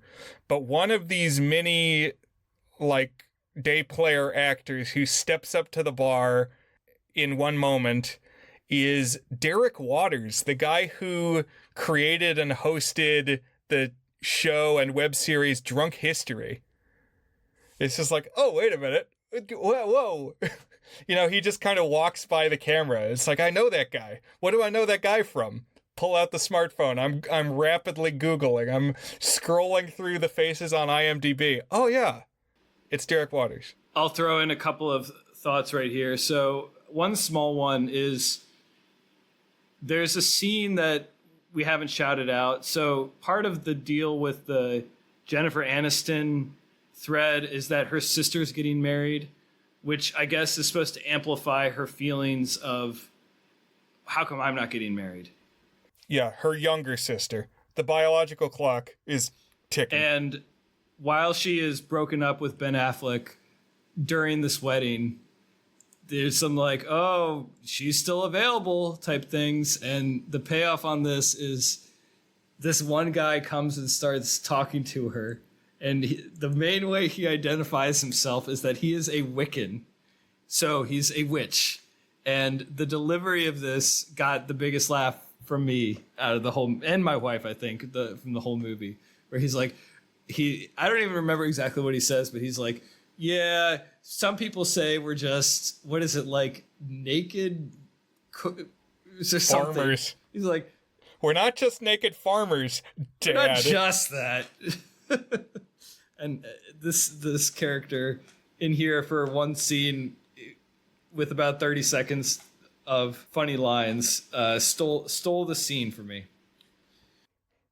This guy had a recurring role, a minor role on Big Bang Theory. Oh, if we are doing a few little things, a little thing from early in the movie, Justin Long goes over to Kevin Connolly's apartment in one of the first scenes, and Kevin Connolly gets home and he's like, hey, what are you doing here? And Justin Long says, oh, the cable's out.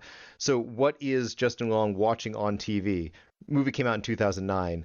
It turns out, and I confirmed this on the University of North Dakota website, he is watching the year 2000 quarterfinal game of the NCAA hockey tournament in which the University of North Dakota Sioux defeat the Niagara Purple Eagles 4-1. And it's just so funny to me. When it first came on, I was like, wait, is he watching college hockey? What do you mean the cable's out? What channel? You're in Maryland and you're watching a college hockey quarterfinal game from 9 years ago? What is happening right now? So I don't know who was involved in this movie that was like a massive UND fan, but somehow that clip got in there. And Justin Long even at one point yells at the TV something about Kevin Spiewak, who was a player on that UND team. So like this was not just a random clip, like somebody did this on purpose. My favorite observation so far. Why were they watching a 2000 quarterfinals of a college hockey game? UND did go on to win the championship that year. Okay. A metaphor for how Justin Long would go on to win the heart of Jennifer Goodwin at the end of He's Just Not That Into You. Later, when everyone is over at Jennifer Aniston's house because her dad is ailing and all the bad husbands are watching TV instead of helping, they're all wearing Maryland Terps uniforms watching a Maryland Terps football game. And it makes sense because they're in Baltimore. But somehow Justin Long is watching college hockey. All right, I think the time has come for us to rate some films, namely 2 of them. Is It Good is our signature section where we each give the movies a rating on our 8-point goodness scale, ranging from very not good, which would be a 1 out of 8, to our masterpiece rating, toward a good, which is an 8 out of 8. So, we'll start with When Harry Met Sally, as it's kind of our precursor to our appetizer, to the main course here. Brian, is When Harry Met Sally good? I'm going to give When Harry Met Sally a 6 out of 8, a very good. And when this movie climaxes, they're at a New Year's party, or I guess it's just got such an epic sprawl. I think maybe that's what was trying to set itself apart when it was made, just that it's like this kind of epic, many years spanned in the storyline. But anyway, one of the high watermarks, arguably the climax, they're at this New Year's party, and New Year's, they're going to play Auld Lang Syne. So Auld Lang Syne prominent in this film. I was thinking about Dan. It's like, oh, there's just a lot of emotions explored in this film. I bought through the way that it's presented that these 2 characters would have a connection. And it just is remembered in film history. And a big part of that is the I'll have what she's having scene. For whatever reason, that's just become like a staple scene to reference in pop culture. I think it is well done as a film. Where are you guys at? I guess I'll go next. So when I actually only watched this for the first time a couple of years ago. This was my second time watching it. And when I watched it the first time, I reviewed it and I gave it an exceptionally good, a 7 out of 8. I'm going to bump that up to a toward a good masterpiece rating. I think this is one of the best romantic comedies I've ever seen. I don't think it's the funniest rom-com, and I actually don't like swoon as much as I do in some rom-coms. Like even You've Got Mail, when Somewhere Over the Rainbow is playing and Tom Hanks comes over the hill and Meg Ryan says that she wanted it to be him. That gets me more than this scene here does.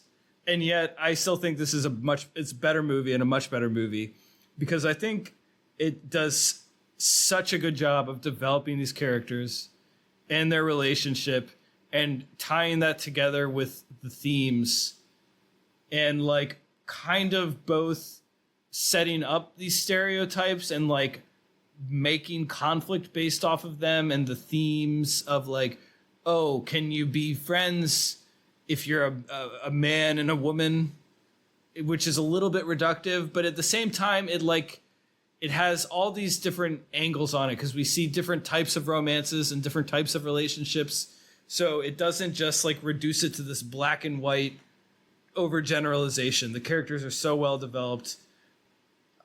I still feel a little icky when a movie story is just men are like this, women are like this. Let's talk about that for 90 minutes or 2 hours, as the case may be, which is almost enough for me to keep it in exceptionally good. But I just think it's a transcendentally beautiful piece of writing matched with a great cast that is just so fully realized. I really do think it is one of the best. So I'm going to just push it into the masterpiece territory for this one. 8 out of 8 for me. What about you, Colton? I've been told that the scale goes from 1 to 8. Therefore, I will select 8. Masterpiece toward to good. Nora Ephron, Meg Ryan, no notes. We did not have time to go deep into this movie. Just go watch the movie. I will say the editing is quite good. There's a lot of phone calls. There's a lot of split screen. And just the way all the conversations are cut, it's always well done. Particularly, like, if they're conversing over a phone. But, like, Billy Crystal, he's always good. Like, you could leave the camera on Billy Crystal and he's going to be captivating. He's just got, like, an effervescence. It's like, just listen to him talk for a while. And Meg Ryan also quite good. And the last thing I'll say is it's directed by Rob Reiner, who was in this kind of phase, like right around here, where he didn't really have like a distinctive auteur style, where you watch it, you're like, oh, that's clearly a Rob Reiner film. But all of the movies he was making just really popped. And I think that continues with this. Moving on to He's Just Not That Into You. Brian, 2009 film, Ken Kwapis. I think I'm saying that right. I looked up the pronunciation. For all I know, it's something different, but I think that's right. Is it good, Brian? I've wavered for a bit on this one. I liked it better the second time I watched it, and I've tempered a bit as we've talked about it. I think where I'm going to land is 4 out of 8, which we call good-ish. I'm glad that I watched it. I think it was worthwhile. It's certainly a much more manageable number of stories compared to Love Actually. I don't like Love Actually. Some Christmas we'll sit down and we'll talk Love Actually, although if you really want that coverage now, guys, listen to our podcast episode from the Earn This days where Dan and I talk Love Actually. I don't hate any of the characters. I think all of the storylines have something to say. Each one's kind of at a different point in a relationship, befitting chapters in a relationship self-help book. So the structure works for me broadly. The whole movie works for me. It's just not like an all-time cinematic text necessarily. And we talked recently in the Burbs episode about at what point am I going to shake you and tell you to go watch a movie. This is not one of those movies. But it wasn't time wasted. I got something out of it. So pretty solid 4, verging almost into 5 good. But I think it does stay on the 4 side. What about you guys? So for me, I will say that I have a really hard time rating anthology films, which is to say feature-length films that are assembled from smaller stories. So this isn't a pure anthology film, but this whole ensemble rom-com where you kind of have a whole bunch of stories that are each short film length that don't share the same single narrative, and it kind of cuts between them. It kind of feels a little bit like it's an anthology, and I don't know, they're just hard to rate because it's almost like it's not even the same format of a normal story. It's like, I don't know. So they tend to be easy to watch, but oftentimes they feel like less than the sum of their parts, but they're also sometimes in the better ones actually is synergy between them, so maybe it's more than the sum of its parts, but it's also like, I don't know. It's hard to rate. And here's what I'll say about He's Just Not That Into You. I described an ookiness, a feeling of ickiness when the premise of a movie, of a story is men are like this, women are like this, and romance is like this because men are like this and women are like this. And I asked my wife after we finished the movie if she thought this was a sexist film. And she said yes. And I'm not a woman. And, this was written, actually, one of the writers was a woman. And in some ways, I kind of want to say, well, I kind of trust my wife's judgment on this thing. I do feel that if you spend too much of your effort talking about, even if you end up sort of like making it not black and white, but talking too much about like, here's how men and women act, men specifically and women specifically, it does get reductive, and it does end up reducing the complexity of people by like pushing them too much into they behave this way because they're this, etc. I will say I think the movie does kind of get around that some, or like overcome that some by having a lot of different stories that it comes at from a lot of different angles, and B, having enough variations in how much it adheres to the spirit of its ideas. I think Colton made a convincing case that it always adheres to the letter of its proposals. But the extent to which it muddies that up, it's done a little differently in each of the stories. They kind of counterweight each other in different interesting ways. I will say it's an interesting movie. It gives you a lot to think about. It gives you a lot to dissect and talk about. And I think it's more interesting than it is good objectively. It's kind of messy, and it's kind of a downer. It's not a breezy watch. I was expecting a breezier watch. I was expecting a movie that was like, oh, every 5 minutes we're in a new story and it's some new farcical mishap. There's not that much farce in this. There's much less in the way of like jokiness compared to a Love Actually, for example. I'm kind of right on the fence of a 4 and a 5, which is a big fence because that's like the difference between a thumbs down and a thumbs up as far as I'm concerned. 4 and lower is to me a thumbs down, and a 5 and up to me is a thumbs up. If you're doing a Roger Ebert Siskel show, is it a thumbs up or a thumbs down? And so I think I was going to give a 4 when we started, and I think Colton has injected enough interesting ideas into this story that I am fascinated. My overall feeling towards the movie is one of positive engagement, even if I think the actual things I feel about it are very mixed and my reactions to it are very mixed.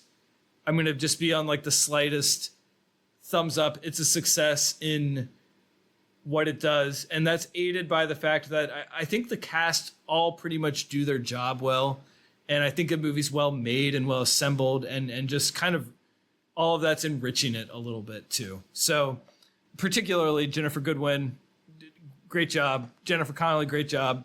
Very attractive cast. You like looking at them on screen. So I am kind of rambling here, but in part because I'm on the fence. I'm ambivalent. But we'll give it a 5, a good. Colton, he's just not that into you? Good. Thank you guys so much. I so appreciate your opinions. You guys know movies, and like I said, I came to you, I brought this to you to hear what you guys would think of it. Thank you for telling me if it's good. Now buckle up. Preamble soapbox number 1. I was out to dinner with some friends back in the early 2010s, and around the table, they started having this conversation where they wanted everyone to say, hey, what's your favorite movie? And also, what's the greatest movie of all time? I thought that this was so stupid, and I've heard it all over the place since then, and I'm going to give you a short version of what I tried to explain to all of them at the table, which is, your favorite movie is the greatest movie of all time. There are no objective metrics for art. We're all free to pick whatever subjective metrics we want to apply. So choosing something other than what I like the best is the best doesn't make sense to me. If there's a movie that's your favorite, you should just say that's the greatest movie of all time. If you think some other movie is greater, then why isn't that your favorite? If you can tell me why your favorite is your favorite instead of the greatest movie of all time being your favorite, then what you're actually telling me, all those reasons that it's your favorite, those are the reasons that it is the greatest movie of all time.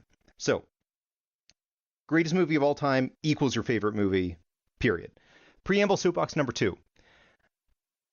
Back on the old website we referenced, earnthis.net, there was once upon a time a podcast. The very first episode of that podcast, ETcast 001, still up on the internet, was a debate between me and Dan about numerical ratings for art products. Does it make sense to rate things out of 5 stars? Thumbs up, thumbs down, out of 100, out of 10, whatever. And I was on the negative side of the debate. I believe that rather than summarizing reviews with 5 stars or rating out of 10, whether we're talking about movies or music or any other art product, that it's much better to use a summary in the form of a recommended if you like, RIYL, or a for fans of, FFO. I could go deep on this. I could go deep on that first preamble too. In this case, there's an existing podcast. I re-listened to it to make sure I felt I represented myself well. I think I did. So there's an hour of material there, and I could go another hour if someone wants to. But just go listen to Earn This Podcast number 1 if you want to hear me explain all of this. I will add one thing that's evolved since then, which is that I feel my view against 5-star out of 100 type ratings has been vindicated somewhat in recent years by the way that modern recommendation engines work. Does Netflix feed you things that are highly rated, or does it feed you things that are like the stuff you like? Really, it's a combination of those, but I think the emphasis on it giving you stuff that's like the stuff you like is very telling in how important that is to trying to find and discover new art. What movie should I watch next? Should I watch something that a critic gave a high score to, or should I watch something that strongly resembles things I already like?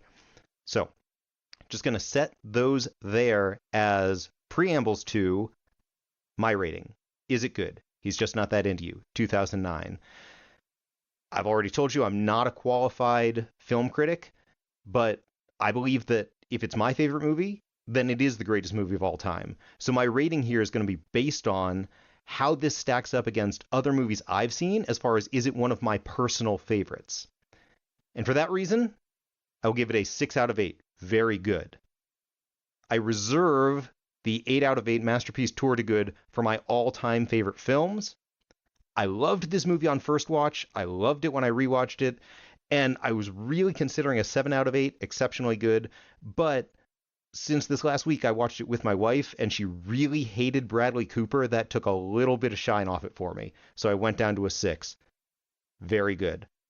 That is my rating, but I already said putting a rating right on the tin is not what I'm here for. So, is it good? He's Just Not That Into You, 2009. Recommended if you like When Harry Met Sally, Love Actually, Sex and the City, Hope. What's Hope? Is that a movie or a show? I think the concept Yes. of. Oh, if you like Hope. Oh, I Yes. like that. That's pretty. That was really great. So, Colton, what is the greatest film of all time, i.e. your favorite film of all time? Because here on the podcast, we've covered both Dan and my favorite films. Dan gave his an 8. I gave mine a 6 on our scale. But what is your favorite film? I'm going to give you 2 answers. One that is the answer and one that is so close that it deserves mention. The greatest film ever made is Newsies. And the film that is so close that it deserves mention is The Jerk. Oh man, ain't it a fine life? Now I just want to keep recording. Let's talk about Newsies and The Jerk. Another time, my friend, anytime. And those preamble soapboxes I just gave, honest to goodness, I will go 3 hours in the ring with anyone about those. Please hit the comments. Please call me at home on my landline. I will fight you. Thank you also for shouting out ETcast 001. I believe the ETcast made it to about episode 25 or thereabouts. So we've done almost 10 times as many episodes of The Goods. Anytime I bring up ET cast, Dan kind of cringes. He always resists me pointing listeners to something that was recorded in 2014. Dan says he's a totally different person now. He evolves from year to year. And so he's always like, no, don't drop that recording that we made 12 years ago in the associated media subsection of our Discord. But I always do it because the past does persist in some ways, and if we've changed, well, we can learn from how we have changed. We can add that appendix, but the past matters. So do, listeners, go and listen to ET001. I respect that Dan has evolved. I have not evolved. I am the same person I was in 2014, and I agree with everything that I said in that episode. That's usually my take as well. I've got some episodes in there that I'll point you to. Namely, for this episode, listen to our Love Actually coverage. Dan, you got any final thoughts since we just keep piling on?